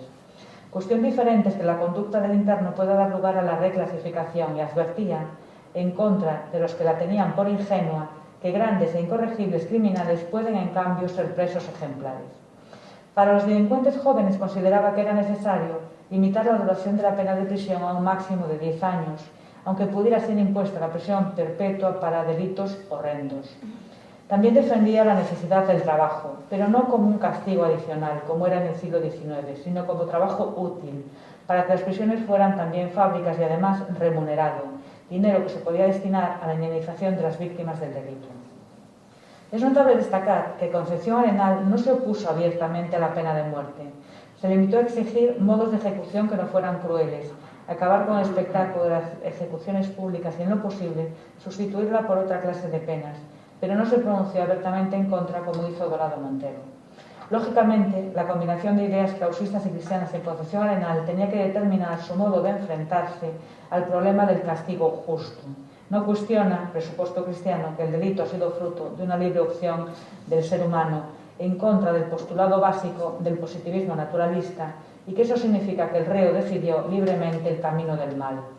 Desde esa realidad es lógico el sentimiento colectivo de demanda de justicia ante esa acción, pero el modo de responder en justicia no está predeterminado, a diferencia de las ideas de bien y de mal que son previas y comunes. Se ha de responder en justicia y eso es lo que legitima la pena, principio retribucionista acorde con el naturalismo católico, pero esta no puede ser cruel.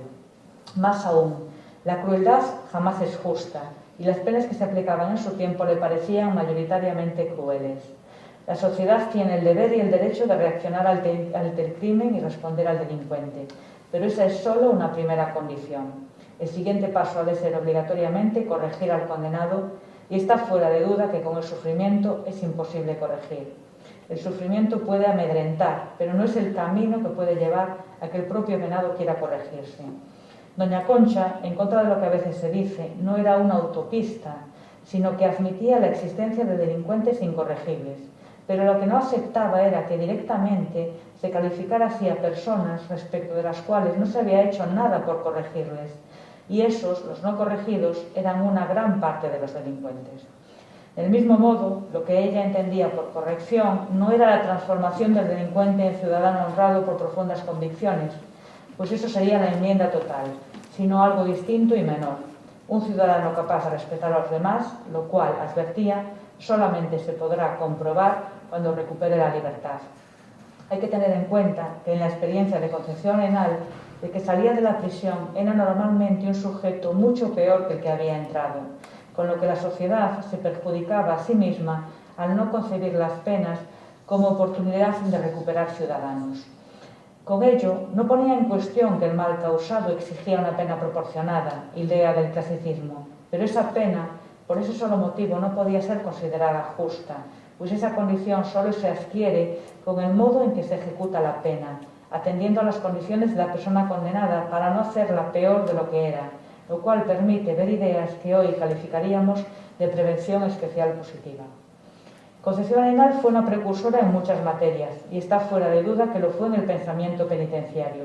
Y en mi opinión, una de las ideas más injustas por reduccionista es la de tantas veces leída de que doña Concha era una buena católica y una filántropa.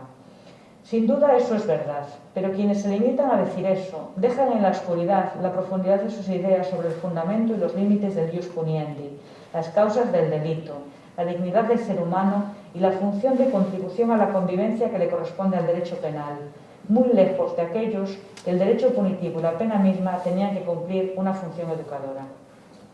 No es eso lo que ella sostuvo. La educación se ha de adquirir en las escuelas, no en las cárceles, pero el Estado que castiga tiene el deber de dar un sentido a la pena para que se complete la función del derecho penal como contribuyente a la creación de unas condiciones mínimas de convivencia. Gracias.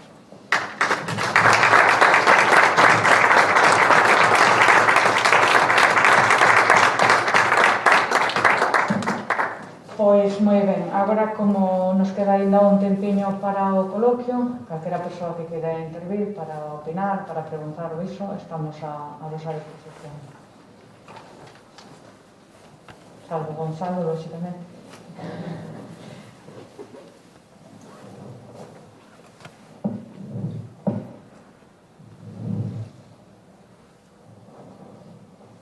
A mí siempre me llamó la atención que, siendo tan valiosa una persona por votación y también Pardo Bazán, para mí Rosalía, Pardo Bazán y Concepción Arenal son tres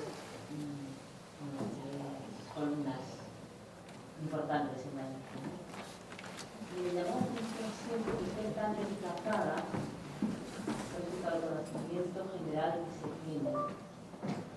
Concepción y Pardo Bazán. Como si Rosalía hubiese ocupado enormemente la atención de la gente, de la discusión también, y ellas dos un poco menos. Se puede.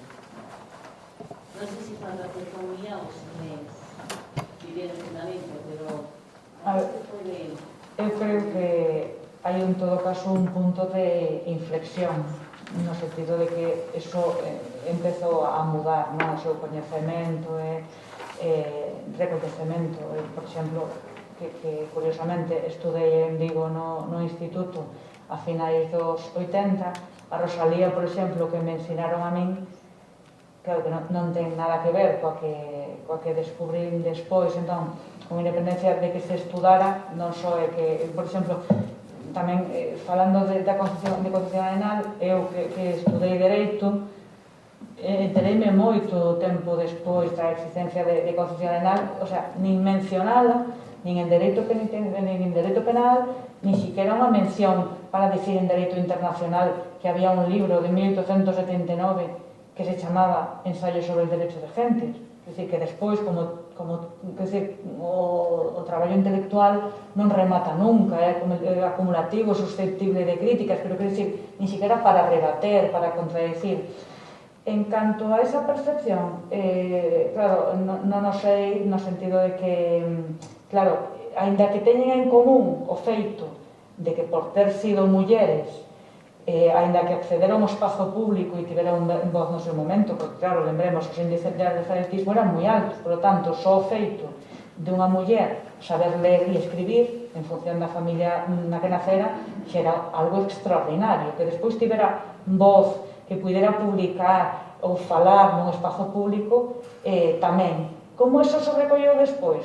Eu creo que evidentemente de forma diferente a que se tivera sido homes, e de feito non hai máis que ver homes contemporáneos seus de calquera delas, ainda que son moi próximas, non? É dicir, son século XIX, pero hai pequenas variacións, non? En canto a que a dona Emilia máis nova, etc. Non? Pero, quer dizer, podemos, non quero poñer nomes porque non quero ofender a ninguén, pero creo que se nos pode vir á cabeza calquera que forma parte ou que formou parte do currículum e pensar, a ver, pero como se nos fala desta maneira deste señor cando houve unha Rosalía, no ámbito literario, non unha Rosalía ou unha Emilia Pardo Bazán, como se pode destacar outros dos señores, chama a atención, ou como Concepción Arenal non aparece en ningún momento, ou, bueno, agora non podo falar, se me queda un pouco máis longe, non? E non sei cal é a realidade, pero como non pode ni non mencionarse?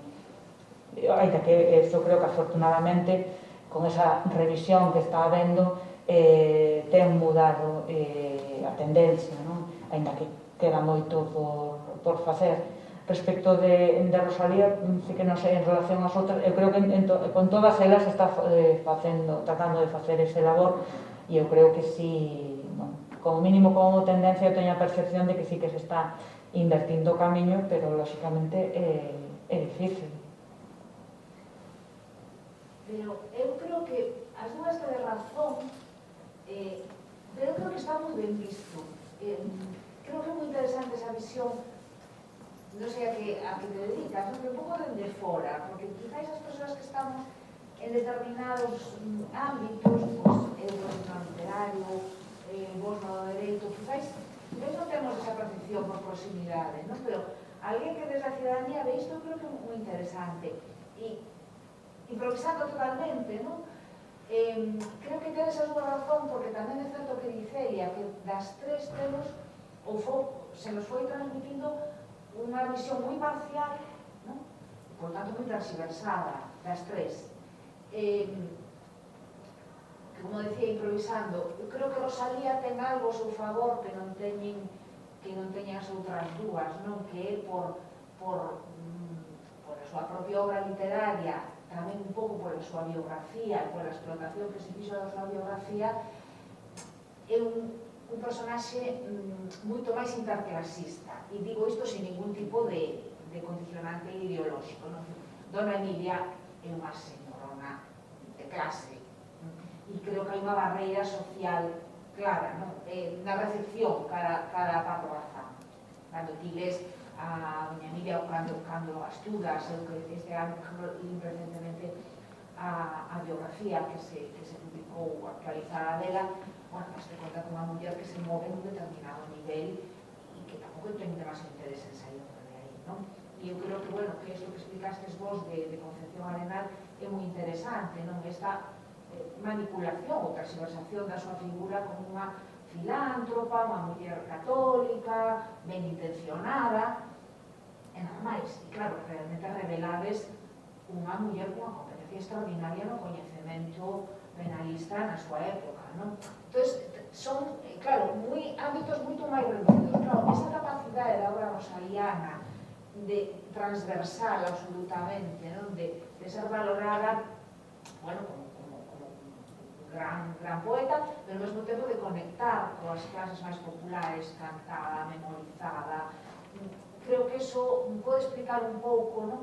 Esa conversión, efectivamente, nunha especie de nai da patria, pero creo que esa conversión non é tanto interesada, non é unha conversión políticamente interesada, como unha conversión que reflicte, efectivamente, esa capacidade natural que tivo ela de empatizar personalmente e literariamente un espectro social absolutamente amplo, non? Non me quero poñer populista, non? Pero copou realmente, e logo, bueno, ten algúns poemas dunha altura poética e cultural extraordinaria, non? Entón, creo que esa transversalidade de figura rosaliana creo que é a clave, esa popularidade. A mí pareceme unha reflexión moi interesante, pero tamén creo que, por exemplo, Dona Emilia, con independencia, lóxicamente, da súa extracción e de onde ela se move, pero que a súa, por outro lado, inxente producción literaria, tamén foi un testemunho moi importante da sociedade da súa época, pois, por exemplo, na Tribuna, con todas esas mulleres da fábrica de tabaco, as cerilleiras, ou nos pazos de Ulloa, con esa forma de vida do rural, que en conexión con Rosalía te pode ter esa parte máis bucólica, pero esa outra onde se producen conflictos de clase ou conflictos de xénero que as dúas expoñen. Entón, a mí pareceme interesante e concordo, é dicir, que quizás esa proximidade de Rosalía, pero tamén creo que ese non terlles dado o protagonismo que as súas obras merecen e que aquera home moitísimo máis mediocre se terían feito estudos xa moito antes, tamén ten que ver con que a mellor non cheguen da mesma maneira, ainda que sexa, quero dizer, nun sentido crítico da súa obra ou demais. Quero dizer, como elemento común. A pregunta é, non terá algo que ver tamén o nacionalismo a difusión da Rosalía? A ver, eu creo que a identificación, sí, como nai, digamos, en galega, eu creo que ten moito peso. Por iso, claro, por iso, ainda que eu creo que concordo con Lolina, eu tamén creo que Dona Emilia ten moita cuestión social e moita cuestión de xénero e non se lle dá o mesmo, non sei, valor ou predicamento ou difusión. Acontece que a accesibilidade da obra de Dona Emilia, pola súa propia extensión, xa seguir máis lonxe, é máis complexa, é dicir, ti para leres hai 20 anos unha novela de Dona Emilia, hai que ser unha lectora, os poemas de Rosalía circularon por a vía oral, pola memoria colectiva, diríamos casi, de forma absolutamente inconsciente, é dicir, a negra sombra xa é unha metáfora absolutamente consolidada e que identifica calquera persoa en Galicia, lera ou non lera. Si me apuras diría casi semi-analfabeta, non? Aquí, bueno, as clases, en fin, a pantonte, falo un pouco xa casi polo meu entorno familiar, non? Os niveis de alfabetización son ser obvios. E claro, esa penetración dunha obra, cando a consegue un escritor ou unha escritora, sucede o que sucede con Rosalía, non? Que traspasa os séculos, traspasa fronteiras, traspasa clase, idade e todo. Claro, acceder a Dona Emilia, cando coñecemos, cando Dona Emilia se fai pouco popular e pouco famosa, cando se pon por televisión en adaptacións, eu creo que relativamente felices, os Pazos do Lloro. E aí, claro, de repente a xente descubre un mundo, descubre unha escritora e demais. A xente, digo así, digamos, dunha cultura, digamos, básica ou media, casi esa idea de que existía Dona Emilia, non? Rosalía, e se me permitís un momento, e o argumento teu explica un pouco nesa terna de grandes poetas do Rexurdimento, Rosalía, Pondal, Curros, quen é a que de novo traspasa o tempo sendo recoñecida por toda Galicia? Rosalía. Nin Curros, nin Pondal conseguen o mesmo. E iso ten que ver, Malia Sede era unha muller, Malia, en fin, toda as distorsións da súa obra, mesmo por parte de Murguía e demais, bueno, pois con unha capacidade tamén de chegar a todos os públicos, por decirlo así, que non tuveron ningún dos outros dous. Yo quería hacer una especial puntualización porque no conocía mucho a Concepción Arenal, a pesar de que estudié en un colegio que se llamaba Concepción Arenal. Lo que quiero resaltar es un poquito que es a lo que creo que se venía, porque yo jamás, yo casi me quedo de piedra escuchando la carta que le envié aquí a nuestra compañera Concepción Arenal, que realmente estamos hablando de cómo él está respaldando las bases que se tenía Rosalía. Tenemos que recordar que la historia siempre se manipula, yo no quiero entrar en un debate, pero siempre hay manipulaciones, que parece ser que ella estudió Derecho a escondidas, disfrazada de hombre, para poder sacar derecho realmente. Luego realmente estaba en periódicos ella escribiendo, pero realmente tenía que ser a escondidas diciendo que era un hombre el que escribía eso.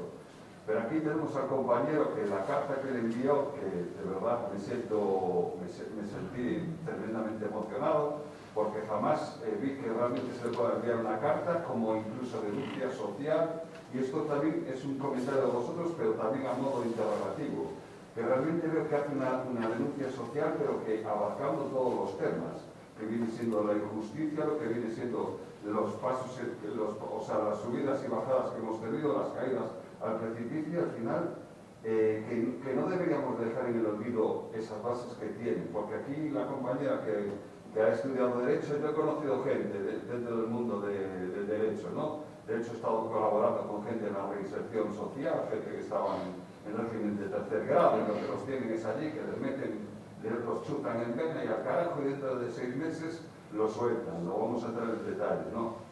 Pero mi pregunta que dejo al aire, ¿qué opináis de que realmente cuando yo, si hoy tengo 20 años, me voy a estudiar, ¿por qué no nos hablan de mirar Concepción Arenal? Era una señora de mucha pasta, vamos a hablar de forma vulgar, ¿no?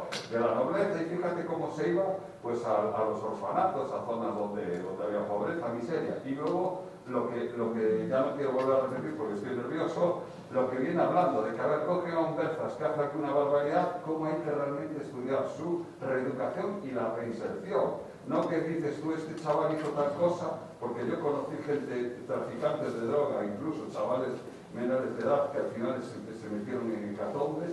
¿Y qué problema tenías? Que tú a ese chaval lo encierras 3 años, lo sueltas, y si había hecho una barbaridad de 0 a 10, cuando salía la barbaridad era de 100 a 150. Entonces, ¿por qué no nos enseñan si nos vamos a clases? Porque yo tengo familia que ha estudiado Derecho incluso luego, y realmente se va al santo al cielo y no hablan los principios que jamás escuché a alguien que se atreviese a hacer esa denuncia social, como viene siendo desde tiempos de acabar la guillotina y cómo me estaba la pena de muerte como algo normal. Y ella realmente estaba diciendo, pero ¿cómo hacéis estas barbaridades, almas de Dios? Y sobre todo los cambios de estos últimos años, a pesar de las normas que hay. Oye, chino, si vienes aquí y inviertes 1 millón de euros, te damos la nacionalidad. Si compras una vivienda, te damos la nacionalidad. Y tú, perdona, de Vigo, fuera de aquí, que tú no tienes dinero. Que viene siendo una... O sea, pues, no sé si me dais entendido lo que quiero dejar un poquito en el aire, de lo de esa denuncia, de que realmente... ¿Cómo se puede llegar a que no quede enterrada esas ideas bases que se tenía ella, que de hecho las demostró, porque se ha jugado la vida, ella nunca se comentó, pero se ha jugado la pelleja varias veces, incluso escribiendo en algún periódico se arriesgó a que le fueran a la piel. De hecho la largaron en Oviedo, si no recuerdo mal, la habían largado de aquel. O sea, lo despidieron pues porque estaba sustituyendo a alguien que era firmado por un hombre y era ella la que estaba dando las denuncias. Entonces, ¿cómo no se puede hacer que lo del derecho, y ya perdonar, que realmente cuando vaya a estudiar diga, vamos a basarnos no en el derecho romano, sino en lo que dice la señora Concepción Arenal? Bueno, pues la verdad es que la respuesta sería complicada. Yo creo que básicamente... muchísimos temas, claro. Básicamente no se habla más de ella y no se emplea en las aulas, porque no sé, o no interesa o no vende. Yo creo que el problema es que no vende. Lo que dice, pues tú lo cuentas ahora en las aulas a los alumnos y, como decía aquí, igual se ríen, porque les hablas de unos conceptos, de unas cosas que no entienden, porque precisamente, vuelvo a recalcar, yo es lo que veo en la sociedad, y aquí lo he explicado, yo veo una falta de sensibilidad en la sociedad. Veo que hay valores, yo lo veo en la juventud, en algunas partes, en gente. Lo vemos ahora con el coronavirus, la falta de solidaridad que hay, porque la gente hace lo que le da la gana a cada uno. Hay, no sé, es un problema de convivencia. Yo creo que todo lo que habla aquí sobre derecho, que lo habla de una manera muy clara, porque si cualquiera lee el ensayo de derecho de gentes, no se hace pesado porque, como ella misma dice al inicio, ella no va a hablar para letrados ni para jurisconsultos, sino que va a hablar para el pueblo. Entonces, todo lo que ella dice se entiende perfectamente, con lo cual cualquier persona, leo la materia, podría entender perfectamente lo que ella dice. Pero yo creo, sinceramente, que no vende. No estaría de moda, non sei... A ver, eu tamén creo que é unha cuestión de currículum oculto, de que, é dicir, que se Concepción Arenal fora Ramón Arenal, pois, é dicir, con independencia de que se criticase, pero aínda que fora para refutar as súas teorías, formaría parte dos plans de estudos. É que anda que non aparece xente nas notas a pé de página, ou ainda que sea para decir, pues, ainda que sea para, bueno, non digo para rir, porque non creo que sea exactamente iso, pero para decir, mirade de onde vimos. pero non, o sea, quero dicir, o peso que ten a súa condición de muller é enorme, pero, bueno, por outra parte tamén non é nada sorprendente se aínda o sigue sendo na España actual do 2020. Entón, eu creo que iso ten moitísimo que ver con independencia do que defendeu, porque tamén, bueno, tratamos de contextualizalo nese sentido. Mesmo eu, cando facía mención as palabras de Manuel Casás, gran admirador, claro, hai unha forma de expresarse e unha linguaxe que a nos chama a atención. Por iso a min, pola contra, tamén me chamaba a atención que nunha homenaxe, que se igual son cousas miñas e simplemente percepcións subjetivas, pero, bueno, quero compartirlas con vos porque temos este tempo para falar, non? Que empezase a falar a unha da madrugada, non? Un discurso de homenaxe, porque claro, estás pensando, finais do século XIX, mesmo materialmente, non é estas luces que temos nos aquí, calefacción, bueno, era setembro, pero quero dicir, ou o aire acondicionado, o que proceda, non? En cada caso, mesmo en condicións materiais non eran as mesmas, entón, eso é así. Vamos, eso ten un peso enorme, creo que non estou descubrindo nada. É dicir, é que na carreira eu licenciei no 94. Por exemplo, outra figura a outro nivel, pero, o sea, quero dicir, estudabas no seu momento a Revolución Francesa, eu non escoitei ningún plan de estudos oficial falar de Olympe de Gouges até que estaba facendo o doutoramento.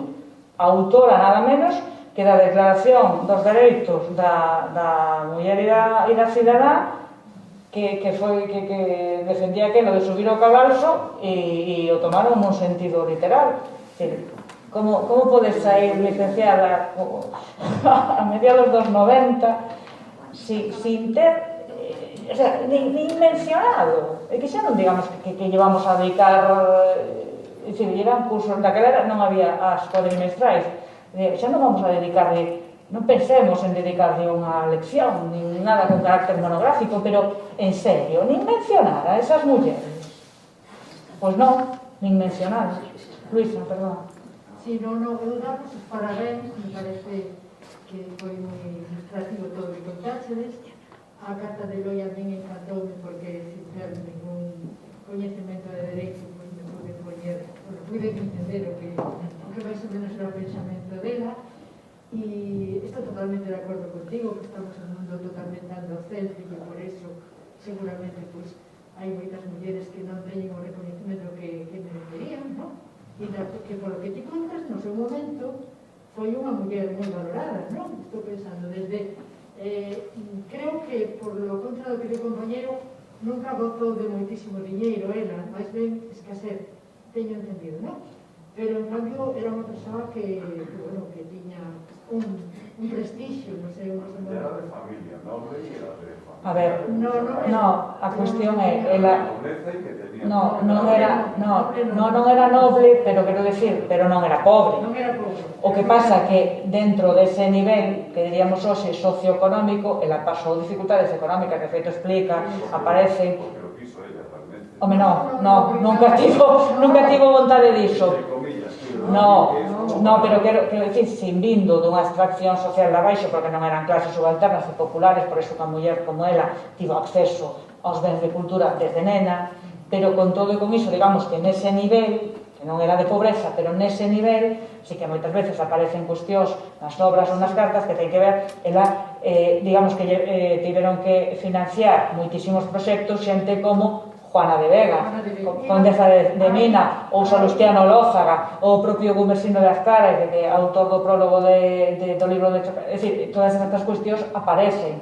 Entón, non era, por exemplo, unha dona Emilia.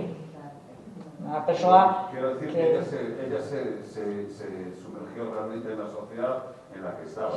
Sí, pero eso era o que tamén dixen en algún momento, de que non foi unha persoa que se quedou no despacho. Non, ela sempre hai sempre un trasvase entre os seus traballos intelectuais e os seus proxectos, tamén porque ocupou eses cargos públicos aos que facía mención. Eu non, porque como hoxe me centrei na parte de Vigo, isto conteinos outro día na Coruña, non? A parte esta máis de que sería xusto o anterior a 1875, porque deixa de ser inspectora de casas de corrección de mulleres no 73 de forma definitiva e vinculado, lóxicamente, as alternancias entre liberalismo, absolutismo no poder e demais, pero todo, igual que foi pioneira, por exemplo, porque ela realmente aplicou o que nós hoxe denominamos como transversalidade de xénero, ela, sin chamarlle así, foi o que fixo. Entón, non hai obra de Concepción alemán, me permito falar nestes termos, porque se me equivoco rectifico, pero creo que non o fago, non hai obra de Concepción alemán na que ou ben de forma monográfica ou ben, nalgún momento, ela non se pare respecto das particulares condicións das mulleres nese ámbito. Quero dicir, fala de educación, nalgún momento vai a falar da educación das nenas e das mulleres. Fala das prisións, nalgún momento vai a falar da particular situación das mulleres presas. Foi como un exercicio, e co tema do que agora denominaríamos eso, activismo social, sucedeu igual. Ou ben está traballando no cárcere e, polo tanto, escribe cartas a los delincuentes, porque é a pedagogía que ela vai utilizar ali, ou pois está falando de alguna cuestión de tipo social e educativo, entón está con algún tipo de proxecto desas características. Pero, ollo, para ese tipo de proxectos sempre precisou axuda económica e, ademais, hai constancia en cada un deles. La Voz de la Caridad, pues agora, por non equivocarme, igual digo xusto o dato que non é, pero, vamos, Juana de Vega seguro, Salustiano Lózaga, é dicir, claro, pero, bueno, como pasa hoxe, non? Que digamos que as necesidades que podemos ter económicas, ainda que unhas persoas podan ter problemas, pois non son os mesmos, non? Dunha persoa que agora que pode precisar ingreso mínimo vital porque non ten ningún ingreso, a alguén que está traballando e ten unha retribución escasa, pero un traballo remunerado, vale? É dicir, como simio. Bueno, a pregunta que me faltaba, que no, final non la formulei, é que me falta, querías, xa aproveitando que estás ti aquí, que eres experta, que comentaras un poquinho a relación con outra muller superimportante na súa vida, que xa acabas de mencionar varias veces, que é Juana de Vega, non? Que tamén é outra muller que lle axuda moitísimo, aparte de económicamente, con outros montón de influencias que ten na corte, teño entendido, non? Pois sí, empezan coñecéndose sin ser presencialmente, porque creo lembrar que foi a obra La beneficencia, la filantropía e la caridad que lle dedica por indicación de Salustiano Lózaga, pero xa na propia dedicatoria xa fai constar que non o fai por un vínculo de carácter persoal, sino por ese respeto, e a partir de aí, no ano, eso quero lembrar que foi en 1861, e en 1862, xa moi poquinho despois, xa se coñecen, e a partir de aí, até 10 anos, que cando morre, creo que era o 22 de xuño de 1872, Juana de Vega, eses 10 anos foron dun trato constante no que se vincula unha relación de amizade moi bonita, do que hoxe tamén chamaríamos sororidade, un exemplo práctico, aínda que non apareza autodenominado en ningún momento como tal, lóxicamente, pero unha relación de amizade, de afecto, de admiración, de respeto, ademais mutuo e recíproco, e dunha estreita colaboración tanto eso no plano intelectual como no plano de desenvolver proxectos. Concepción Arenal acude durante ese período en que está bastante tempo na Coruña, pasa tempadas na casa que tiña Juana de Vega en San Pedro de Nós, vai a tertulia da Rúa Real que tiña Juana de Vega ali, hai testemunhos, por exemplo, por parte de Santiago de la Iglesia, porque o seu pai, Antonio de la Iglesia, acudía a esa tertulia, por tanto, testemunho vivo que traslada o seu fillo.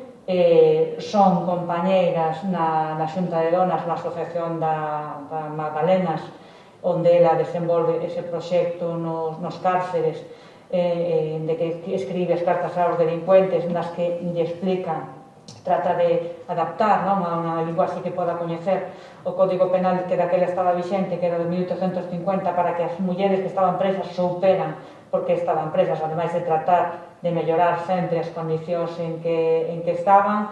Serviulle de axuda financeira, tamén económica, en moitos momentos da súa vida para os distintos proxectos, La Voz de la Caridad, ese xornal tan querido por ela, e Juana de Vega, cando morre, no testamento de Juana de Vega está presente Concepción Arenal e os seus fillos, e unha temporada un pouco antes de, non lembro agora si un ano, uns meses, pero bueno, non moito antes de morrer Juana de Vega, estivo bastante enferma durante un tempo, e iso afectoulle tanto a Concepción Arenal que hai constancia nese xornal La Voz de la Caridad durante eses meses, foron varios meses, agora non lembro, pero varios, e ela non puido escribir nin publicar nese xornal porque era un período en que Juana de Vega estaba enferma bastante grave, de feito eso, morreu pouco tempo despois, así que houve efectivamente un vínculo grande, dunha colaboración moi estreita a moi distintos niveis. Con isto rematamos porque levamos casi 2 horas e temos que ir pechando. Sí. A última. Me pareció muy interesante la relación que hizo con los valores que defiende Concepción Arenal, lo que es la justicia, lo que es el ser humano, lo que es el respeto, etc. Y que él de alguna manera lo vuelve a traer y a ver qué va a pasar en el futuro, ¿no? Con todo esto. Pois, desde logo, para min foi moi agradable e enriquecedor, sobre todo o coloquio. A min, desde logo, gustame sempre poder falar coa xente, porque ademais agora coas máscaras, como tampouco non podes ver ben as expresións da xente, pois nunca sabes se estades padecendo, e na medida en que despois hai esas intervencións, pois resulta moi gratificante. Así que, polo que a mí respecta, reitero o agradecemento en nome do Consello, a propia presenza aquí da súa secretaria. Grazas, Eloi, grazas a Gonzalo, lamentando moitísimo que despois de todo o seu traballo e molestias non nos poda acompañar, e sobre todo grazas a vos. A semana que ven pechamos en Santiago de Compostela o venres, se todo vai ben, e seguimos en todo caso traballando na web do Consello, que estará todo a disposición, así que moitísimas grazas pola compañía, pola escoita e polas palabras.